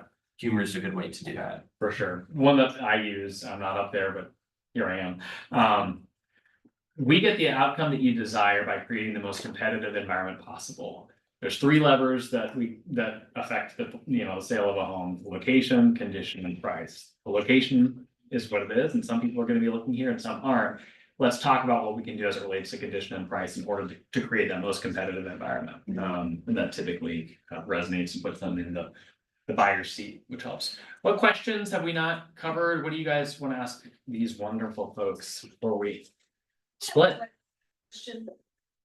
When you guys try to get the listing, signed at the appointment, but you're not sure exactly when you're gonna go live, what do you guys put in? The starting date of the listing when it's being signed out of the gate first thing? It depends. Can you have them Are they applying? email? Like, I'd say, okay, great. Is it okay if I show you these docs? And then I can have you e-sign all of them, right? Whatever. So you don't come to the appointment with a hard copy? I do, every time I come with a hard copy, But but let's say they need to do some things and they're not quite ready, but you still want them to sign. But you're not sure, how many times are we going to a listing appointment, they're gonna say, give me 2 weeks to do this, and it turns into a month, and they're like, oh my gosh, Lori. I'm just not done yet, but you wanna get that signed, so what date do you put it? I have a couple things. If they think in 2 weeks, put 2 weeks. Yeah. 6-month time frame. Then if you miss it, strike it, initial, Right. you're good. That's what I do. It's Yeah. like, hey, things can happen. Let's put this in so that I can get to work for you Yeah, and get my photographer lined up and all of that. And if things need to change, no big deal. We can Right. kick it back a week, but yeah, a contract isn't a contract without a date, a number, Yeah. and signatures on it. And so I don't want to leave with like, "Well, I know that I don't have an executed contract, but like, hopefully we can get that." So you would put the projected start Yeah. date. Mhm. that's the And right then- way to do it. And then that it, gets them to move on it too, Mhm. you know, versus them saying. 2 weeks and then it turns to a month because you don't have it on paper, but if it's 2 weeks, it's in their head, they're gonna be ready in 2 weeks, and we gotta do everything we can to get ready. And again, if it comes up, you strike it, you update it, you rip it up and give them a new one, Yeah. right? It's not gonna hold them to that. Nick, you look like you were like poised to jump in on that. No, I would do same Do the thing, same yeah. thing. I would put that date and just say, you know, hey, look, okay, this is the date we're gonna look for. Let me know if this needs to change, but it at least gives us something to really get us moving forward. Yeah, And they have a level of commitment. yeah, they feel like they're part of something. No, they are committed to you because they're signed with you. So it's like, they're in it, and they feel it too. So One for sure. thing too, at the end of the exclusive right to sell, it talks about, I don't remember the word exactly, but I'll tell them. Basically, if they wanna fire me, I'll say, in 6.5 years, I've never been fired, and they laugh. I don't want you to be the first, but if you do, then you'll get appointed another agent in the office. I don't know why I brought that up, but I guess. If they're feeling like, It's funny, people always laugh right there. I've never been fired in 6.5 years, but if you do, But if you wanna fire me, we're gonna keep it in the. it's in the brokerage. family. I think the Yeah. more that you can get them to commit to filling the thing out, but feel like you're not gonna. Sue them if they change a date Right, or, right. you know, like, well, you're open to the reevaluation thing. I think that helps. I pulled out my photographer's schedule before. Me too. Yeah. So I leave it blank. I said, okay, well, the earliest I can get him here is next week. Is that too soon? You're like, well, I have some people coming over this weekend. Like this just happened. I was in Dover, I think, last week. And it was supposed to be on the market coming this Friday. It's probably not gonna happen. Cause she still needs some help. But I mean, I kind of put more of the pressure on her. That's okay, it's on me now. I gotta get this done because I'm ready to roll and she is. Yeah. So Yep. if I can kind of say, 1 week's maybe pushing it, let's maybe plan for 2 or 10 days, or 2 weeks, 10 days. And then you, based on their reaction, you get. If that's too much time, too little, or overwhelmed, and then, Adjust accordingly. yeah. It's 12:59, so I'm gonna call it, but thank you to the three of you, thank you for the 12 of you for hanging and learning and, we'll be better together. Have a great night. Good job. Right.